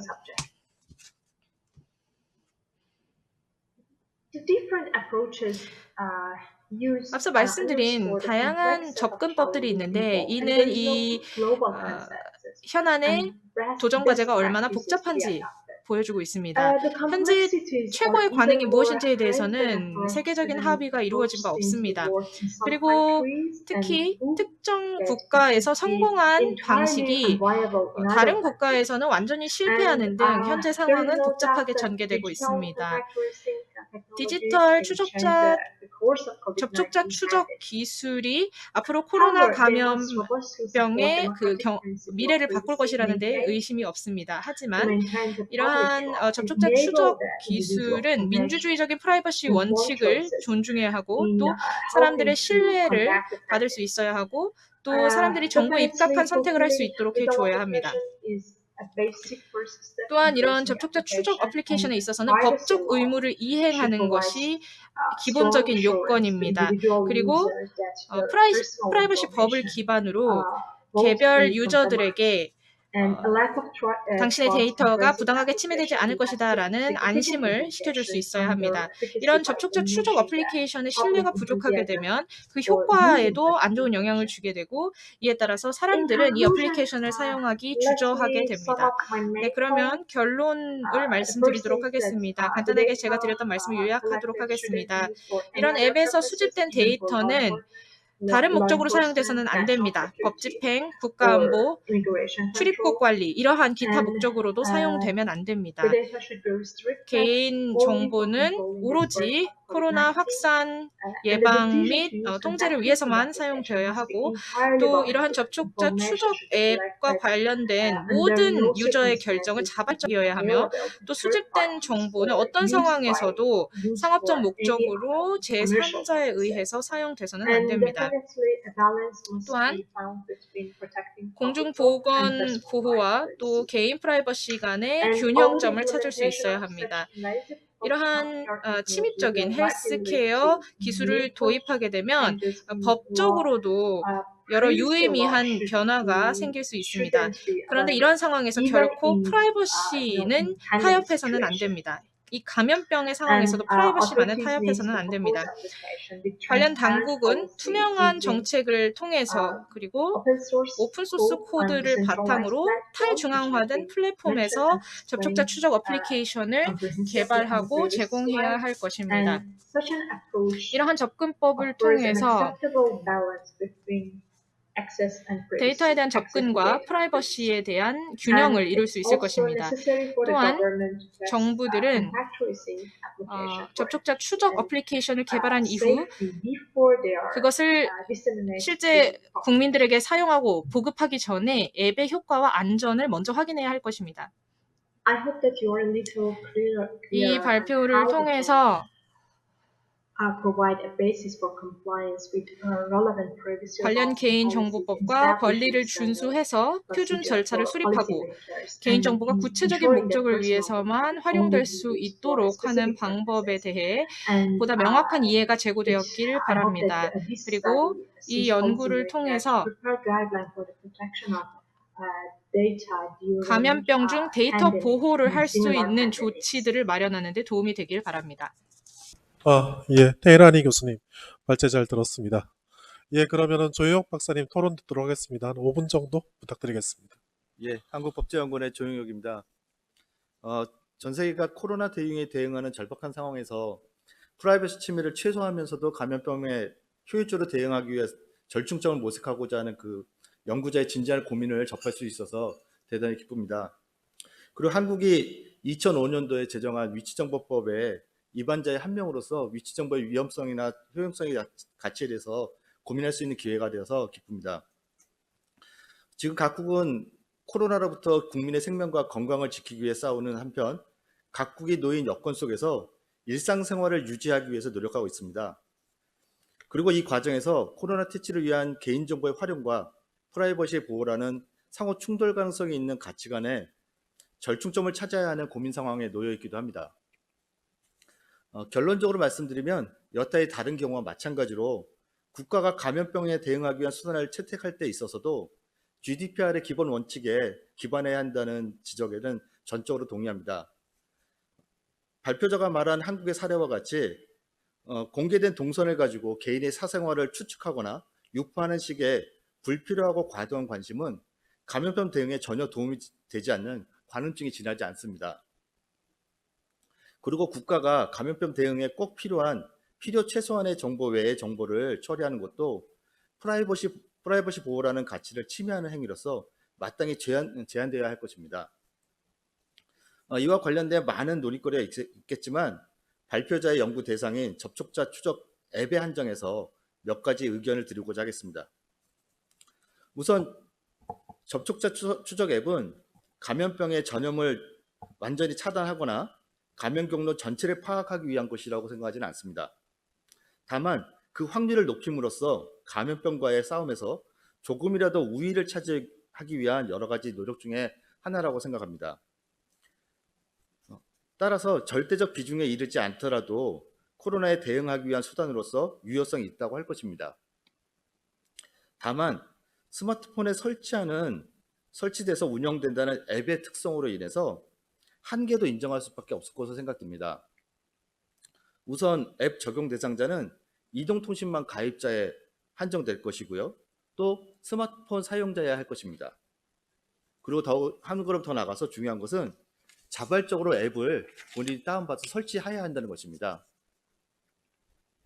이러한 설치 행위가 필요하기 때문에 두 가지 경향이 있을 수 있을 것 같습니다. 앱 설치를 강제하는 방법이 있을 것 같고요. 근데 이러한 방식은 최소한 한국의 경우에 있어서는 접촉자 추적 앱을 강제하기 어렵고 이용자의 동의를 전제로 하는 개인정보 또는 위치정보의 처리가 이루어질 수밖에 없다는 것이 제 생각입니다. 그렇다고 하면 자발적인 동의에 의해서 자발성에 의해서 시민들이 참여하는 방식인데 그렇다고 하면 그 비중은 큰 비중이 될 수 없을 것으로 생각됩니다. 발제자가 예를 드신 중국의 경우는 위챗이나 알리페이를 업데이트하는데 동의하지 않는다고 하면 그 경우도 역시 광범위하게 설치가 어려울 것입니다. 이러한 예를 우리나라에 접목해 봤을 때 과연 우리나라에서 광범위하게 사용되고 있는 SNS 서비스에다가 이러한 것을 플러그인으로 강제로 설치한다고 했을 때 사업자가 이게 동의하고 그런 방식 취할 수 있을 것인가? 상당히 부정적이지 않을까 싶습니다. 사업자 입장에서는 그러한 것을 강제했을 때 이용자의 이탈을 걱정하지 않을 수 없을 것입니다. 그렇다고 하면 이때 발생할 수 있는 문제는 동의에 전제했을 때 그러한 동의에 필요한 충분한 정보가 이용자에게 제공되었는가 하는 것과 해당 동의가 강제된 동의여서는 안 된다는 점일 것입니다. 즉 이용자가 접촉자 추적 앱이 어떠한 정보를 어떠한 방식으로 수집하고 수집된 정보가 누구에 의해서 어떠한 목적으로 처리될 것인지에 대해서 충분히 이해하고 동의할 수 있어야 합니다. 다음으로는 우리나라의 좀 법체계에 대해서 설명을 드릴까 하는데요. 감염병과 위치정보를 다루는 우리나라의 입법체계에 대해서 간략하게 소개해드리고자 합니다. 먼저 한국은 위치정보를 다른 일반 개인정보와 달리 엄격히 보호하는 별도의 법률을 두고 있습니다. 위치정보의 보호 및 이용에 관한 법률은 개인과 기업이 타인의 위치 정보를 처리하는 경우에 사전 동의를 받도록 규정하고, 공공기관이 긴급 구조를 위해서 위치 정보를 처리하는 경우에도 엄격한 요건과 절차를 지키고 국회에 보고하도록 규정하고 있습니다. 한편 우리나라 헌법은 제37조 2항에서 국민의 모든 자유와 권리는 국가안전보장, 질서유지 또는 공공복리를 위해서 필요한 경우에 한해서 법률로서 제한할 수 있다고 정하고 있습니다. 따라서 코로나와 같은 국가 보건에 심각한 위협이 되는 감염병의 경우 비례의 원칙에 위반하는 과도한 침해가 아니라면 법률에 따라 공공목적으로 개인정보를 활용하는 것도 가능하다고 할 것입니다. 이런 관점에서 감염병의 예방 및 관리에 관한 법률이 감염병 예방과 감염 전파의 차단을 위해서, 그리고 재난 및 안전관리기본법이 재난 피해자 구호 등을 위해서 일정한 요건을 갖춰서 위치 정보를 처리할 수 있도록 허용하고 있습니다. 감염병 대응이라는 특별한 상황에 대응하기 위해서 개인정보보호법에 대한 예외를 인정하는 법률 체계를 갖추고 있는 것입니다. 이들 법률을 근거로 한국 정부가 감염병에 대응하기 위해서 취한 방식은 GNSS 정보를 활용하는 경우도 있지만, 때로는 이동통신 서비스 가입자의 기지국 접속 정보를 활용하기도 합니다. 기지국 접속 정보는 GNSS에 비해서 정확도는 낮지만 별도 어플리케이션을 설치하지 않아도 이동통신 서비스를 이용하기 위해서는 폭넓게 위치 정보를 추적할 수 있다는 점에서 장점이 있습니다. GNSS나 블루투스, 와이파이, 그리고 셀 아이디 등 다양한 기술적 방법을 혼용해서 코로나에 대응하고 있는 것입니다. 한국의 사례에 비추어 보면 코로나와 같은 사회적 재난에 대응하기 위한 수단으로서 개인정보의 처리는 법률로서 요건과 절차를 규정하고 제한된 목적 범위 내에서 신뢰할 수 있는 공적 조직에 의해서 이루어지도록 노력하고 있다고 하겠습니다. 즉 이러한 방식으로 발표자가 말씀하신 공중보건과 개인정보 사이의 균형점을 찾아가고 있다고 하겠습니다. 이상으로서 이제 우리나라의 법제계에 대해서 간단히 말씀을 좀 드렸고요. 발표자에 대한 추가적인 질문이 두 가지 있습니다. 발표자가 말씀하신 내용 중에 보면 추적 앱을 의무한 나라가 있는지 혹시 있다고 하면 소개를 좀 부탁드리도록 하겠습니다. 두 번째는 역시 발표문에 포함되어 있는 내용인데요. 접촉 시 노출을 파악하기 위한 방법으로 초음파를 사용하는 경우가 있는지가 궁금합니다. 예, 이것을 마치도록 하겠습니다. 감사합니다.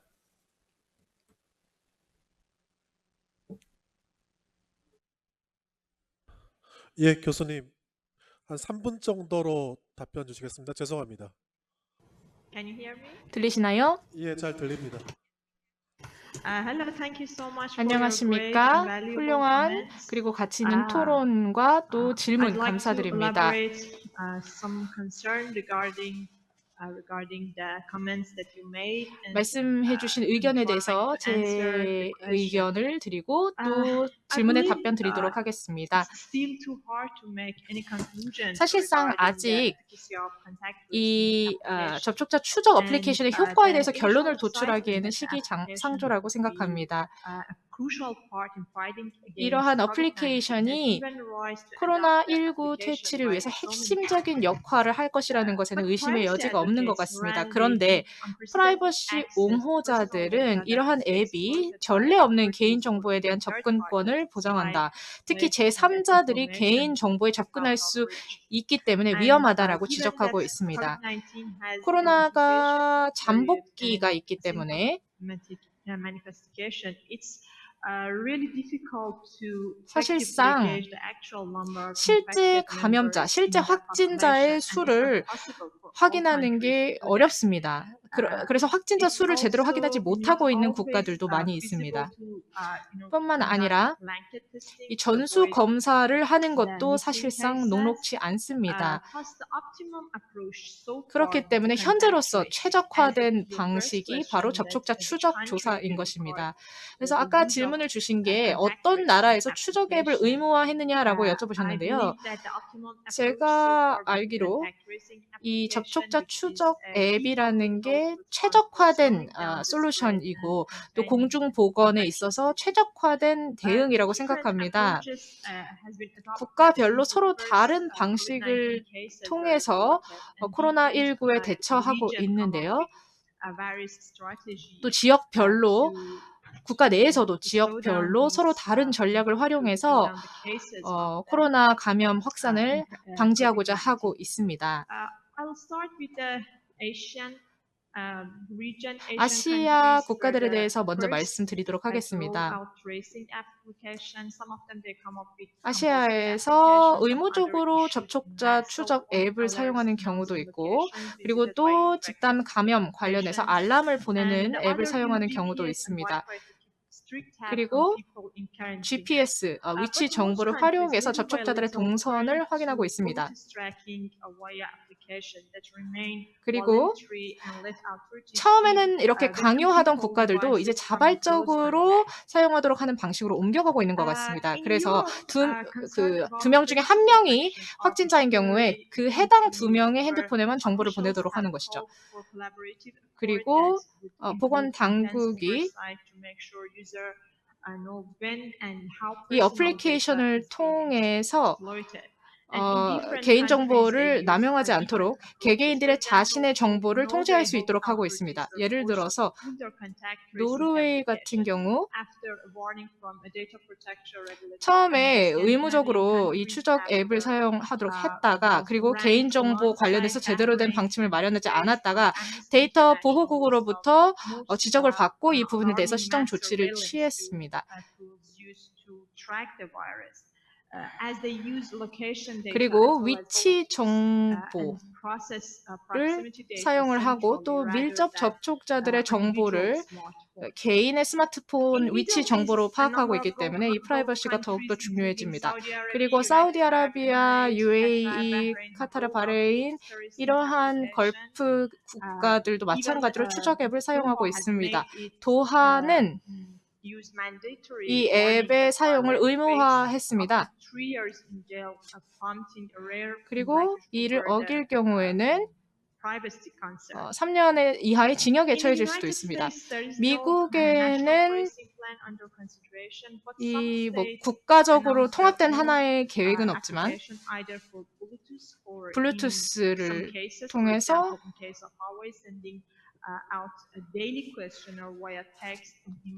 앱을 사용할 수 있고, 또한 이 앱을 사용하는 사람들에게 질의응답을 통해서 감염 사항을 확인하고 있다고 합니다. 그리고 좀 뒤늦게 이 앱을 채택한 경우가 미국인데요.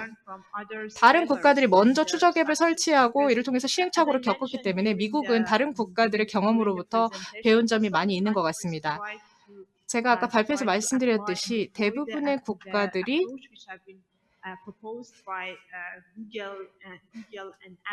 구글과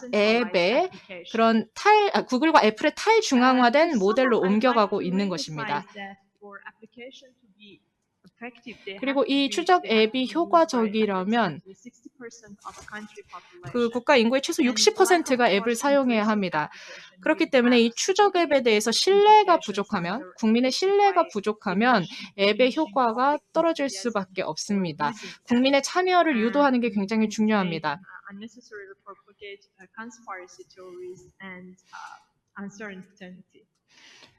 그래서 불확실성 없이 신뢰를 가지고 사용할 수 있도록 해야 합니다. 현재 그 민영 기업들이 무분별한 정보 수집이라든지 정보 침해, 프라이버시 침해 이런 스캔들을 발생시키면서 실제 국민의 이런 개인 정보 공개 관련 신뢰가 낮아진 상황입니다. 그렇기 때문에 국가 당국은 이 자발적으로 앱을 사용해도 안전하다라고 국민을 안심시켜야 할 것이고, 또 접촉자 추적 기술 앱에 대한 안전성을 계속해서 검증해야 할 것입니다. 사실상 이 접촉자 추적 앱이 얼마나 효과적인지에 대해서 확언하기에는 조금 이른 것 같습니다. Sorry. 예, 좀 짧게 죄송합니다. Sorry? 예, 1 minute. Oh, just 1 minute. Shortly, Okay, 1 minute.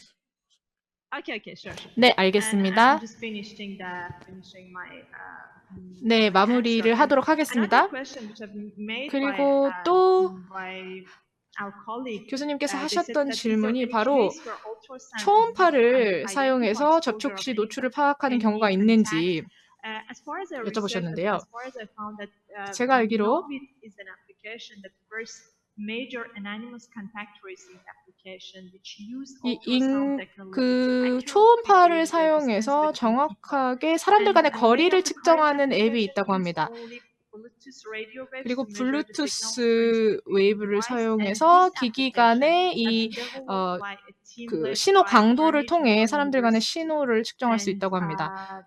the 그리고 Novit augments Bluetooth with ultrasound sound waves with frequencies just 이 outside range of human hearing. 초음파의 그 주파수는 사람들이 Modern 들을 수 있는 mobile phones 범위를 can emit and 벗어납니다. encode it. And, 휴대폰은 이 주파수를 감지할 수 because 있죠. today's mobile phone have this 오늘날 capability, the team leveraged this 휴대폰에 이런 다양한 technology 디지털 to measure 기술이 distance at the range most relevant 적용되어 of 있기 contact 때문에 이 tracing 접촉자 application. 추적 어플리케이션과 관련 있는 기술이 앞으로 더 많이 and 도입될 수 있을 valuable 거라고 comments. 생각합니다. 소중한 의견 감사하고 여기서 제 발언은 마무리하겠습니다. 죄송합니다. 말씀을 끊어가지고요. 아마 Q&A 시간에 조금 더 말씀하실 수 있을 것 같습니다. 또 질문도 있는 것 같고요. 이게 또 프라이버시에 관해서도 질문들이 많이 들어올 것 같습니다. 질문 올려주시면 Q&A 시간에 다시 또 얘기를 하겠습니다. 예, 네 번째 주제는 이걸로 마치도록 하겠습니다. 예, 감사합니다. 예, 다섯 번째 주제는 디지털레이션입니다. 사법 제도에 관해서 디지털화하는 것에 대한 주제고요. 발제자는 카자흐스탄의 디나라 살레코바 연구원이십니다. 카자흐스탄에서 공부하셨고 구밀요트 유라시아 국립대학교에서 박사학위를 받으셨습니다. 그리고 토론자는 최지연 연구위원, 한국법제연구원에서 근무하는 최지연 연구위원이 토론자로 나오십니다. 고려대학교에서 공부하셨고요. 미국에서 변호사 자격을 학위와 변호사 자격을 받으셨습니다. 먼저 발제 한 20분 정도 듣고 토론을 듣도록 하겠습니다. of the Alin International Conference. On behalf of the Institute of Legislation and Legal Information of the Republic of Kazakhstan, I would like to express our gratitude and respect to 이 all 법제 the Alin 법률 members 정보원을 and 대신하여서 participants of this 모든 international conference. 알린 Hope 관계자 you're all 여러분들 staying safe 그리고 during 모든 this 회의 global 참석자 pandemic. 여러분들에게 My 인사드립니다. presentation is 모두 dedicated to 다들 the human rights and 코로나 digitalization 속에서도 issues. 잘 계시길 Global 바랍니다. 저는 digitalization changes 인권과 our 디지털화에 reality 대해서 on a 말씀을 daily basis 드리겠습니다. since its impetuous 디지털화로 development in 인해서 the last century. 특히 지난 세기 이제 Obviously, 급격한 such crucial changes 발달을 have made a great 겪으면서 impact 저희 on the legal science too, 모든 including 영역에서 international 많은 law. 변화를 In particular, 가지고 current 왔습니다. international 법률 human rights 쪽도 law 특히 is an 국제법, embodiment 국제인권법도 of efforts to 마찬가지입니다. improve the regulations and practice concerning 지금의 implementation of fundamental rights and 국제인권법은 freedoms amid global challenges such as COVID-19 이제 pandemic. 코로나 같은 글로벌한 The 도전 present paper 과제 또 will 위기 focus on 속에서도 one of the 어떤 fundamental 기본적인 rights and 근본권 freedoms 그리고 of 자유를 every 어떻게 보장할 citizen and 것인가 human being, 여러 right 가지 to 이어져 access 왔었던 justice. During the pandemic, the 노력들을 realization of 담은 this 그런 principle 결실이자 of this 요체라고 right 생각합니다. 그래서 by 저는 여러 가지 states was 근본권 and still 중에서 will be 사법 discussed, argued, 접근권의 and criticized 보장에 대해서 in 이야기를 좀 different 하고자 합니다. organizations and different levels 그래서 and communities, including 각 human rights defenders community. 국가별로 또 인권 옹호자 all 단체 around the world. 등을 중심으로 Therefore, the goals 이번 of 코로나에 this 대한 각국의 presentation 대응책에 are: the 대해서 first one is to clarify the content of the right to access justice. 이런 The 사법 second 접근권이 one is 보장되지 to 않고 analyze 있다라는 the 비난이 various 나오고 state practices 있었는데요. 그래서 of access 저는 to justice 우선 implementation 사법 during the COVID-19 접근권이라는 pandemic. And the 내용이 last 일단 one, 정의가 we will try to 무엇인지를 먼저 define 볼 pros and 것입니다. cons of the use 그다음에 of 여러 digital 국가별로 technologies 실제 in process 코로나를 of 겪고 있는 access to 가운데 justice. 사법 접근 First of all, 보장을 we need 위해서 to clarify 실무적으로 the 어떻게 content of the right to access to 대응하고 justice. 있는가 말씀을 드리고 세 Right to access 번째는 to 디지털 justice 기술을 is unique one. 사법 재판에 사용하는 데 Due to its 있어서의 장단점 complicated content and 말씀드리겠습니다. deliberative nature 우선 of its 사법 definition. 접근권 It should be 보장 noted 사실은 that 수기적 the 개념이다 wording right 보니까 to access to 그 개념 justice 자체가 is not 뚜렷하진 specified 않습니다. in 그리고 any 참고로 fundamental human rights 어떠한 protection 인권 instrument 관련된 국제 because 조약이나 the concept 문서에도 of access to justice was 명문화된 developed 그런 after the 정의가 adoption 없습니다. 왜냐하면 이 사법접근권에 대한 보장, 그 개념 자체가 국제인권협약이 제정된 이후에 나온 그런 개념이기 때문입니다. 근데 이 사법접근권 보장의 구조 또 정의 등에 대해서 여러 가지 이제 뭐 법리 또 독트린 등등이 제기가 되고 있고요. 사실 그 정의에 대해서 좀 두 가지 입장이 있습니다. 일각에서는 좀 좁게 재판받을 권리로 봐야 된다라고 이제 주장하는 분들도 있고, 반면 이제 이거는 좀 더 포괄적인 개념이다라고 주장하는 분들도 있습니다. 그래서 이제 법정 재판의 모든 그 전 과정에 적용돼야 된다. 재판 전, 재판 중, 재판 이후 모든 그 전 과정에 적용되는 포괄적인 개념이다라고 주장하는 것이죠. 이 사법접근권 보장 관련해서는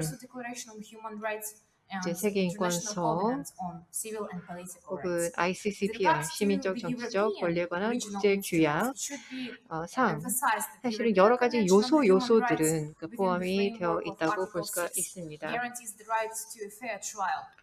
또 특히 ECHR 유럽의 인권조약 그 6조에 보았었을 때도 사실 ICCPR 14조에 나와 있는 사법권 접근 보장 내용과 굉장히 유사한 그런 개념이 들어 있습니다. 그래서 좀 정리를 하자면 사법접근권이라는 것은 누구든 자신의 사건에 대해서 유효하게 심리를 받을 수 있도록 사법적 또 기타 메커니즘에 대해서 자유롭게 접근할 수 있는 기회를 보장받아야 된다. 그리고 문제 해결의 전 절차에 걸쳐서 평등의 원칙 그리고 보편적으로 인정되는 규범 그리고 법률의 원칙에 의거하여서 참여할 수 있는 권리가 보장돼야 된다라고 정리할 수가 있겠습니다. 유럽연합의 법원에서도 이 사법접근권에 대한 보장이 EU법에 있어서 법률 집행에 있어서의 선결 조건이다라고 주장하고 있기도 합니다. 근데 최근의 조건에서는 이제 디지털 시대이기 때문에 디지털 기술을 또 반드시 생각해야 됩니다. 이제 효과적인 사법 접근권을 보장하는 데 있어서 디지털 기술이 굉장히 대체 불가능한 그런 도구가 되기 때문입니다. 가장 효과적인, 효율적인 그런 방법을 통해 재판을 받을 수 있는 그런 기반이 되기 때문입니다. 그래서 온라인 영상 재판 기술도 있을 것이고 유죄 인부 협상을 한다거나 디지털 사건 접수, 소장 접수라든가 온라인 스트리밍 등 여러 가지 이제 디지털 기술의 도움을 받을 수가 있는데요. 그런데 이런 디지털화의 맥락 속에서 사법접근권 보장, 구체적으로 이런 디지털 기술을 적용한 데 있어서 어떤 법적인 근간이 적용돼야 되는가 이와 관련해서 보편적으로 공인되는 그런 조약이나 그런 문서는 없습니다. 그런데 2018년 OECD에서 이제 사법에 대한 평등한 접근에 대한 라운드 테이블 행사에서 리가 선언이 채택되었습니다. 이거는 이제 모든 이를 위한 사법 접근 보장에 투자하자라는 제목을 근간으로 했었는데요. 그래서 사법 니즈에 대응하는 데 있어서 기술을 더 적극 활용하자라는 취지라고 볼 수가 있겠습니다.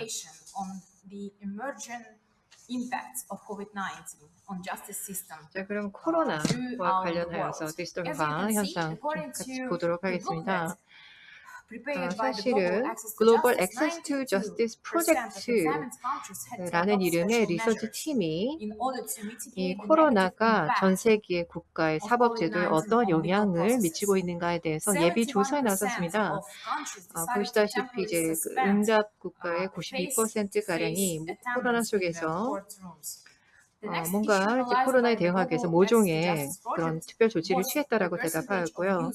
71%가량이 이제 어떤 대면 법정 출석을 금지했다, 일시 중지했다라고 조사되었습니다. 그리고 또 78%가량이 코로나에 대응하기 위해서 이제 영상 재판을 위한 비디오 컨퍼런싱 시스템에 대한 투자 등 이런 특별 조치를 취한 바가 있다라고 응답을 하는데요. 변호사들이 소장을 온라인에 접수할 수 있는 디지털 시스템에 투자했다던가 기타 여러 디지털 조치를 취했다라고 응답을 했습니다. 그래서 이제 여러 가지 디지털 방법들이 이제 활용이 되고 있는데 디지털 방법들 중에서 이제 원격 영상 재판이 가장 인기 높은 가장 많이 사용되었던 방법인 것 같습니다. 네, 근데 사실 카자흐스탄 같은 경우는 코로나 이전부터 이런 영상 재판이 시도가 되었었습니다. 2018년 카자흐스탄 정부에서 사법정의의 7가지 초석이라는 이름의 프로젝트를 이제 전개하기 시작하는데요. 그래서 카자흐스탄의 사법 제도를 어떻게 개선할 것인가라면서 7가지 이제 방향을 제시했던 것인데 7번째 방향 내지 7번째 초석이 바로 법정의 디지털화였습니다. 그래서 정말 자유롭고 구애받지 않는 사법에 대한 편리한 접근을 보장하기 위해서 IT 서비스와 디지털화, 자동화를 도입하자 빅데이터를 적극 활용하자라는 취지였습니다. 그래서 이러한 과제를 수행하기 위해서 카자흐스탄에서는 사법제도의 디지털화 프로젝트 전략을 도입하였습니다. 그래서 4개 프로젝트 그리고 26개의 추진 과제가 설정이 되었고요. 네, 프로젝트 또 주요 과제들을 소개해드리도록 하겠습니다. 첫 번째가 가상 법정 프로젝트였습니다. 그래서 이제 모바일 비디오 컨퍼런싱을 지원하기 위해서였고요. 그다음에 또렐릭 2.0이라는 전자 법정 툴 개발 프로젝트가 있었습니다. 이제 법원의 여러 스태프들이 여러 실무 등을 온라인에서 처리할 수 있도록 하기 위한 것이었고요. 그다음에 3번째, 시민들을 위한 이-법정 서비스였습니다. 예를 들어 법원의 심리를 온라인 중계를 통해서 들을 수 있도록 볼 수 있도록 한다거나 이런 서비스였고요. 4번째, IT 행정의 새로운 모델 구축이라는 프로젝트도 있었습니다. 그래서 당초 이제 600여 개 이상의 법정에 이제 어떤 원격 혹은 영상 재판을 진행할 수 있도록 특별 설비를 갖추자라는 그런 취지였는데요. 사실은 코로나로 인해서 오히려 이 같은 어떤 설비들의 필요성은 더 강화가 되었습니다. 그래서 지금 조사된 결과를 보면은 카자흐스탄 대법원에서는 코로나가 시작된 이후로 법정 심리의 96.4%가 가상 형태로 진행이 되었다고 합니다. 정말 전례 없는 그런 수준입니다. 2019년 기준 카자흐스탄에서 일 단위로 진행되었었던 가상 재판 건수를 보면은 하루 기준으로 110건이었습니다. 근데 지금 글로벌 코로나 팬데믹이 시작된 이후 보시면은 1일 가상 법정 심리 건수는 하루에 4,500건으로 크게 늘어났습니다. 표에서 표기가 되어 있는데요. 그래서 엄청나게 가상 변론, 가상 심리 건수가 엄청나게 빠르게 늘어난 것이 분명합니다. 그런 속에서 여러 가지 이슈들이 제기가 되고 문제의식들이 이제 발생하게 되었는데요. 그래서 예를 들어서 증인 신문의 권리가 있는데 현재로서는 이 증인의 신원을 정확하게 화상 영상일 경우 확인할 수 있는 방법이 제한되어 있다라는 지적이 나오고 있습니다. 오프라인 심리의 경우는 이제 물리적으로 증인이 출석을 하면서 뭔가 신분증을 제시를 하기도 하고 또 증인 조서에 사인을 하여서 신분 확인이 가능한데 이제 영상 재판 어떤 화상을 통해서 변론 등이 진행되었을 때는 이제 정말 본인이 맞는지 신원을 정확하게 확인하는 것이 어렵다라는 지적이 나오고 있습니다. 그리고 이제 증인이 이제 진술을 하는 데 있어서 사실은 카메라 밖에서 이제 누군가가 또 다른 사람을 배석하면서 이제 압박을 줄 수 있지 않느냐. 그래서 오로지 정말 진실대로 진술을 할 것으로 기대할 수 있겠는가. 카메라는 증인의 얼굴만 잡기 때문에 방에 누가 또 딴 사람이 있는지 등 그걸 알 수가 없다라는 지적이 나오고 있습니다. 그리고 이제 증인의 신문에 대한 카자흐스탄 형사소송 절차법 370조를 보면은 일단은 신문을 시작하기 전에 수석 판사가 먼저 증인의 신원을 확인하는 절차가 명시되어 있습니다. 그런데 이렇게 가상 형태로 변론이 진행될 것을 입법 당시에는 알 수가 없었기 때문에 화상 형태였을 때는 어떻게 신분을 확인할 것인가 이런 내용이 그 형사소송 절차법에서 구비되어 있지 않습니다. 그래서 보면은 헛섬이라고 볼 수가 있겠죠. 그래서 입법화가 필요한 부분도 있습니다. 그래서 이제 증인 신문을 위해서 뭐 특별한 법정 건물 내에 특별한 방을 따로 준비를 해서 진행한다던가 뭔가 보완책이 필요할 것 같고요.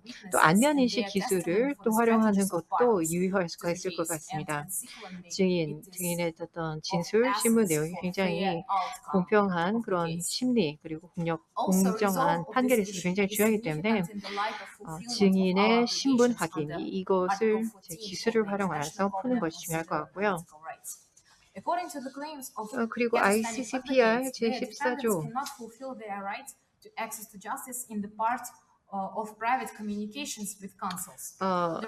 그 재판을 받을 권리와 관련된 조항을 보면은 피고인들은 변호인들의 조력을 받을 수 있어야 된다, 보장이 된다라는 내용이 있습니다. 그런데 이제 일각에서는 정말 비공개적으로 이제 피고인과 변호인만이 뭔가 이제 화상을 통해서 대화를 나눌 수 있도록 해야 되는데 과연 뭐 검사, 판사 등 증인 등 다른 사람들이 정말 들을 수 없는 정말 비공개적인 그런 변호인과 피고인 간의 그런 대화방 이런 것들이 보장될 수 있는가라는 그런 문제도 지적이 되어 있습니다.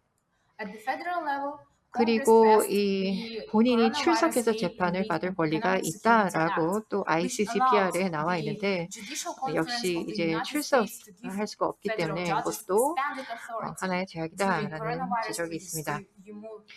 이제 미국 같은 경우는요, 코로나가 발생하면서 이제 코로나 구제 경제 보장법이 제정이 되었습니다.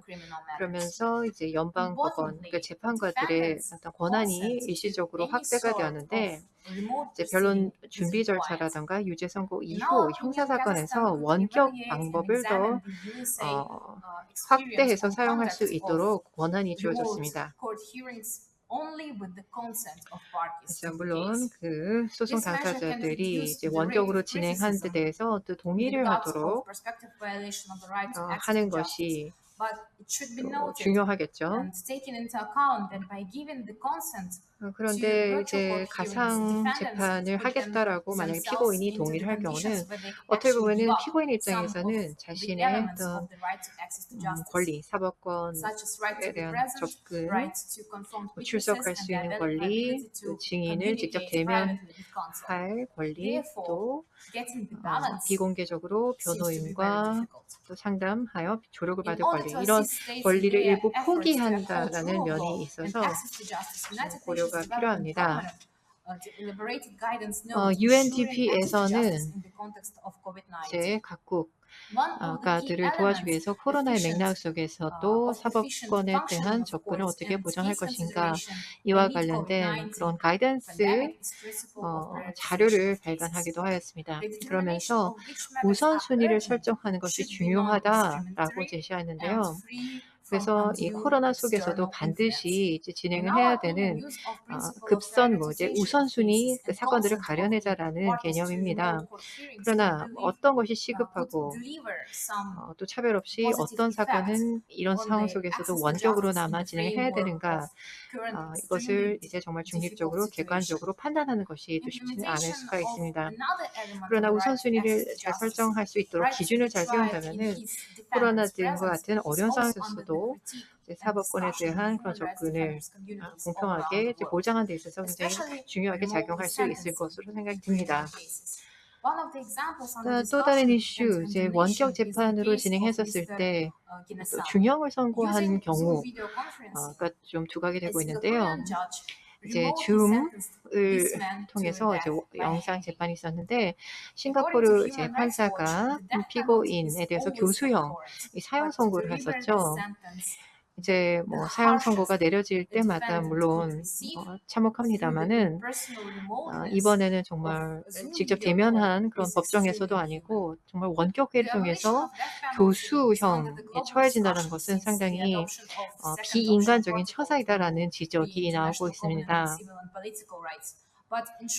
그래서 지금 ICCPR에 대한 2차 프로토콜이 채택되고 나서 사형제도 철폐, 폐지에 대한 그런 공방이 지금까지도 나오고 있습니다만 그러나 국제법상의 유스쿠렌스, 내정 불간섭의 또 원칙이 적용되기 때문에 엄밀히 말하면 이렇게 독립된 법원이 줌을 비롯하여 각종 기술을 활용하여 사형을 선고했다고 해서 또 개별 국내법에 의거해서 이렇게 사형을 선고한 경우 이것은 어떤 생명에 대한 권리 혹은 사법권에 대한 접근 보장, 그것을 위반했다라고 볼 수가 없다고 생각합니다. 자, 이제 정리를 하도록 하겠습니다. 21세기 인권은 정말 중요한 정말 정석입니다. 인류는 두 차례나 세계 전쟁을 겪었고 UN을 세우면서 다시는 전쟁을 치르지 않겠다라면서 인권 수호에 대한 의지를 다졌습니다. 근데 지금 여러 가지 말씀을 드렸는데 코로나 상황 속에서 사법에 대한 접근권이 지금 위태로워진 상황입니다. 네, 이 팬데믹을 겪으면서 어떻게 보면은 사법제도의 디지털화 로의 또 어떤 전환에 있어서 큰 기회가 될 수 있다는 면도 있습니다. 그래서 접근권, 사법 접근권과 관련된 독트린, 또 각 국가들이 취하고 있는 실무, 또 여러 어떤 국제 기구에서 내놓은 그런 가이던스 이런 것들을 총망라적으로 참고를 하여서 총체적인 검토를 해야 될 것입니다. 그래서 사법제도에서 디지털 기술을 사용했었을 때의 장점, 단점들을 좀 정리를 해봤는데요. 일단 장점이다. 법정에 직접 출석할 수 없는 개인들도 폭넓게 법정에 참여할 수 있다는 장점. 그리고 지체 없이 재판을 받을 수 있다는 점. 세 번째, 법정 관련 비용을 낮출 수 있다는 장점. 그다음에 투명성이 제고되는 장점이 있죠. 어떤 법정 심리가 온라인으로 중계되고 공개되기 때문이다. 하면 단점들도 있습니다. 온라인 플랫폼이 어떤 나라 같은 경우는 퀄리티가 열악하기 때문에 피고인이 본인의 사건에 대해서 즉각적으로 또 세세하게 정보를 제공받을 권리가 침해될 우려가 있다. 그리고 피고인은 증인들을 신문하고 신문 받을 수 있는 권리, 증인을 대면하고 또 증인의 원을 정확하게 확인할 수 있는 권리, 이런 것들이 자칫 침해될 수도 있다. 그리고 변호인과 비공개적으로 상담할 수 있는 권리가 침해될 수 있다. 이상 정리해 보겠습니다. 감사합니다. 예, 김나라 박사님 발표 잘 들었습니다. 카자흐스탄의 이코트 사례를 말씀 주셨고요. 예, 코로나19로 인해서 이 디지털 트랜스포메이션이 더 빠르게 일어나고 있는 것 같습니다. 예, 토론 최지원 연구위원님께 토론 부탁드리겠습니다. 안녕하세요. 안녕하십니까. Hello, my name is Ji-yeon Choi. I'm a 안녕하세요. 제 이름은 senior 최지연입니다. 한국법제연구원의 선임연구위원입니다. 알린의 자랑스러운 사무국이죠. 오늘 이 국제학술 대회에 정말 유수한 토론자분들과 함께 할 수 있게 되어서 영광으로 생각하고 또 제가 마지막 토론자로 무대에 올라오게 되었습니다. 오늘 정말 마라톤처럼 저희가 치열하게 다양한 논의를 진행해 왔습니다. 이 자리가 별로 편하진 않은데요. 그 이유는 이 의자가 불편해서가 아니라 바로 저녁을 가로막고 있는 사람이 지금 저 하나이기 때문입니다. 그래서 너무 지연시키지 않으면서 또 동시에 필요한 포인트를 짚어가면서 토론 말씀 올리도록 하겠습니다. 살리코바 교수님 발표 잘 들었습니다. 교수님께서는 사법 접근권이라는 개념에 대해서 말씀해 주시고 다양한 방식과 수단으로 사법 접근권을 코로나 상황에서 구현할 수 있는 방식에 대해서 말씀해 주셨습니다. 특히 디지털 기술과 관련 지어서 발표해 주셨습니다.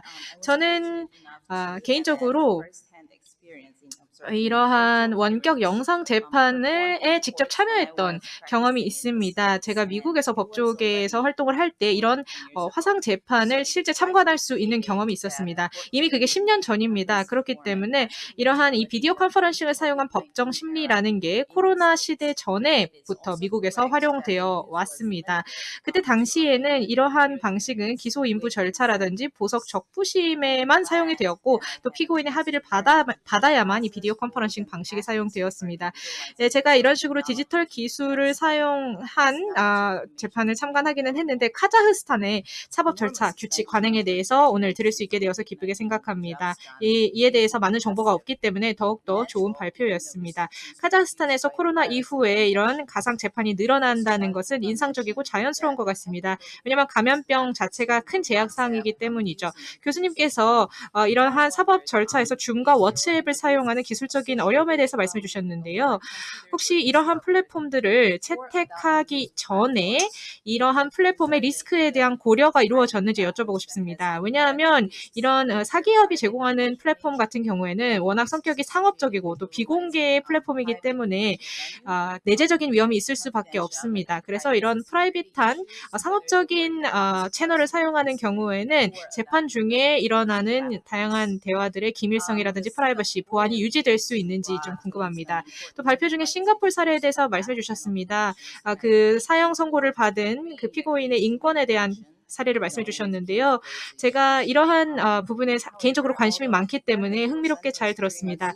사실 이 피고인이 줌 재판 중에 사형 선고를 받기는 했지만 사실 이 특정 사건이 디지털 기술과 사법 접근의 관련성에 대해서 말해주는지는 잘 모르겠습니다. 왜냐하면 이 피고인이 실제 물리적으로 법정에 출석했다 하더라도 다른 선고를 받지 않았을 가능성이 높기 때문에 실제로 이 사례에서는 선고받은 형량이 너무 과하다. 그리고 이 사형 선고가 정당화되느냐라는 문제가 좀 더 관련성이 있다고 생각합니다. 그렇기 때문에 디지털 기술 측면보다는 이 사형 제도와 관련된 인권 침해 문제와 관련 있는 케이스가 아닌가 생각을 해봅니다. 사법 접근권으로 돌아와서 미국에서는 이 개념이 사법 접근 평등법에 규정되어 있습니다. 1980년에 입법된 연방법입니다. 보시면 미국 정부와의 소송에서 승소한 쪽에게 변호사 비용을 보상해야 한다라고 나와 있고 또 학력과 장애에 따른 사건 내 차별을 금지하기 위해서 이러한 법이 제정이 되었습니다. 저희가 법조계에 이미 너무나 많은 장벽들을 극복해왔고 너무나 많은 어려움을 직면하고 있는데 여기에 더해서 이 코로나 시대에는 디지털 문맹이라는 새로운 어려움에 직면한 것 같습니다. 교수님께서 논문에서 지적해 주셨듯이 코로나이든 아니든 일상생활 전반에 있어서 전 세계가 디지털 기술을 더 많이 사용하고 있습니다. 그래서 이제 사법제도를 보시면 버튼을 클릭해서 소송을 제기할 수 있게 되었습니다. 유명한 영화 I, Daniel Blake라는 영화가 있습니다. 켄 로치 감독님이 몇 년 전에 만든 영화입니다. 이 영화를 보시면 이런 단순화된 그리고 이용자 친화적인 온라인 메커니즘이 실제로는 어떤 사람들에게는 만리장성처럼 큰 장벽으로 느껴질 수 있다라고 묘사했습니다. 그리고 마크 로이드 님께서는 2003년에 디지털 격차와 평등한 사법 접근이라는 논문에서도 유사하게 이야기를 한 바 있습니다. 이 논문은 헤이스팅스 커뮤니케이션 앤 엔터테인먼트 로 저널에 발표되었습니다. 따라서 교수님께서 디지털화된 사법 절차가 이 감염병 상황에서 불가피하다라고 말씀해 주셨고 이를 기반으로 어떻게 이러한 디지털 기술과 사이버 기술을 모든 사람에게 제공해서 실제 이런 디지털 사법 제도에 모두를 포용할 수 있느냐 아무도 배제하지 않고 모두를 포용할 수 있는 방법이 무엇이냐에 대해서 생각해 봐야 할 것 같습니다. 그래서 카자흐스탄에서 이 사법 제도에서의 불평등, 특히 디지털 기술에 있어서 불평등을 어떻게 해결할 수 있는지 의견 있으시면 받겠습니다. 답변을 한 3분 정도로 제안하겠습니다. 죄송합니다. 네, 감사합니다. 우선 제 논문에 관심 보여주셔서 감사하고 또 디지털 사법 절차에 대해서 관심을 보여주셔서 감사합니다. 저희 카자흐스탄 법제법률정보원은 국제 그리고 국가법 이슈에 대해서 여러 가지 연구를 진행하는데요. 올해는 인권과 디지털 기술을 주제로 연구 진행했습니다. 저희 연구팀이 타국의 모범 관행에 대해서 연구를 합니다. 그래서 카자흐스탄의 관행에 도입할 수 있도록 하고 있습니다. 제 논문에서 그리고 발표에서 말씀드렸던 여러 사례들이 있는데 싱가포르의 사례에 대해서 아까 말씀드렸죠. 저희가 이 관련 내용을 아까 말씀드린 연구 결과물에 포함해서 발간할 것이고 또 이 내용을 동료분들과 공유하도록 하겠습니다. 그리고 토론자님께서 줌과 워츠앱 사용의 잠재적인 리스크에 대해서 말씀해 주셨는데요. 네, 그 부분에 대해서 아주 열띤 논의가 진행되고 있습니다. TrueConf라는 플랫폼에서도 사실 화상 심리가 진행이 되었는데 이 사법 절차의 속도를 위해서 그리고 효율성을 위해서 줌과 워츠앱을 사용하는 게 더 좋다라고 저희가 확인을 했습니다. 이 두 플랫폼이 사실 모든 사건 당사자들이 사용하기에 가장 편리하기 때문입니다. 물론 프라이버시 리스크가 있기는 한데 저희 사법 당국이 이 보안 문제를 해결하기 위해서 현재 노력하고 있습니다. 그리고 이에 대해서 대응하기 위해서 노력하고 있습니다. 예를 들어서 카자흐스탄 당국에서는 블록체인 기술을 이런 화상 재판에 적용하는 안을 고려하고 있고요. 디지털 사법 제도에 이런 블록체인을 적용하는 방안을 고려하고 있습니다. 그리고 또 이 사이버 스페이스를 어떻게 모두에게 확장해서 사법 접근법이 아무도 배제하지 않도록 모두를 포용할 것인가. 네, 쉽지 않은 문제입니다. 다른 모든 국가들과 마찬가지로 카자흐스탄에서도 계속해서 디지털 저스티스를 강화하기 위해 노력하고 있습니다.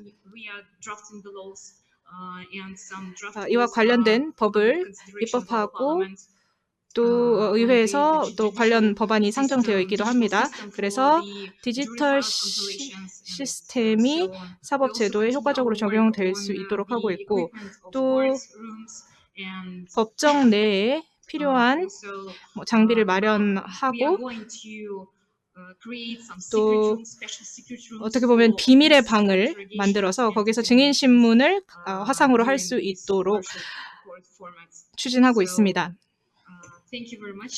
네, 감사합니다. 잘 들어주셔서 감사합니다. 네, 이상으로 세 가지 주제에 대한 발제와 토론 마치겠습니다. Q&A 진행하도록 하겠습니다. 예, 감사합니다. 네, 참가자 여러분들 모두 감사드립니다. 아주 열띤 참여 감사드립니다. 자, 이제 내외 귀빈 여러분, 마지막 Q&A 세션 시작을 하시겠습니다. 김지윤 박사님을 다시 무대로 모시고 안내 부탁드리겠습니다. 네, 1세션 사회자가 다시 등장했습니다. 오늘 좋은 주제로 열띤 발표와 토론이 있었습니다. 원래 저희 계획상으로는 우리 유튜브 중계나 가상으로 접속하신 분들의 의견을 받아서 발표자분들 또는 참석하신 분들께 질문을 개별적으로 드리고 답을 받는 시간을 가질 계획이었습니다만 시간이 많이 지체된 관계로 질문을 저희가 여기서 직접 드리고요. 답변은 지금 당장 해주시는 것은 아니고 개별적으로 답변을 작성하셔서 저희 알린 홈페이지에 올리는 방식으로 하겠습니다. 크게 보면 두 가지 질문이 취합이 됐는데요. 코로나19 상황이다 보니까 크게 두 가지인 것 같습니다. 하나는 코로나19 관련해서 방역이라고 할까 여기에 취약 계층 예컨대 장애인이나 뭐 노인, 연소자, 아동 이런 취약 계층에 대해서 어떤 특별한 조치, 보호를 하고 있는지에 관해서 질문이 많이 있으셨습니다. 그리고 또 하나는 계층이 아니라 특정한 장소, 취약한 장소가 있을 텐데 여기에 관해서도 어떤 특별한 조치들을 하고 있는 것이 있는지, 이게 물론 질문은 2세션, 1세션 발제자들인 뭐 베트남이나 말레이시아, 카자흐스탄 발제자에게 질문을 한 내용입니다만, 이게 우리 알린의 우리 목적상 전체 우리 회원 기관들이 공유한다는 차원에서 각 국가별로 해당 국가에서 이러한 조치들 어떻게 이루어지고 있는지를 올려주시면 우리가 정보 공유 차원에서 알린 홈페이지에서 질문에 대한 답을 공유하도록 하겠습니다. 시간이 좀 더 있었으면 개별적인 답변을 직접 들었으면 좋았을 텐데요. 여건상 이렇게 Q&A 세션을 진행하게 된 것을 넓은 마음으로 이해해 주시면 감사하겠습니다. 네, Q&A 세션은 이렇게 줄이도록 하겠습니다. 감사합니다. I would like to express once again our 다시 sincere 한번 gratitude to all speakers, 함께해 discussants, 주신 and 발제자, moderators for their 토론자, great 그리고 participation. 좌장님 모든 분에게 감사의 Now we 말씀드립니다. are wrapping up 이제 the Q&A session. Q&A 세션 and, 마무리하겠습니다. going to close 그리고 this 16th 이번 Allen International 제16회 Conference with 알린 closing 국제학술 remarks by 대회를 Mr. 마무리하며 Kim 김기영 Won-Kim, 원장님의 Research 폐회사 Institute. 듣도록 하겠습니다. Please welcome once again. 다시 한번 네, 환영해 주시기 원장님 바랍니다. 다시 나왔습니다. 저도 알린 회의를 한국국제연구원장이 되고 나서 처음 오늘 참석을 했는데 매우 생소한 환경에서 이루어졌음에도 불구하고 여러 키노 스피치에서부터 발제 토론해 주신 모든 분들이 열성을 다해서 해주셔서 정말 이런 환경에서도 이렇게 진지한 논의가 가능하고 서로 공유할 수 있는 것들이 많이 생기는구나. 코로나는 사람들의 왕래를 제한하고 있지만 그로 인해서 훨씬 더 많은 주제를 공유할 수 있게 되는구나. 그리고 우리는 어떻게든 해결책을 찾아 나가야 되겠구나라는 그런 생각을 다시 한번 해봤습니다. 오늘 정말 훌륭한 논의들을 해주셨고요. 내년에 어떻게 할까?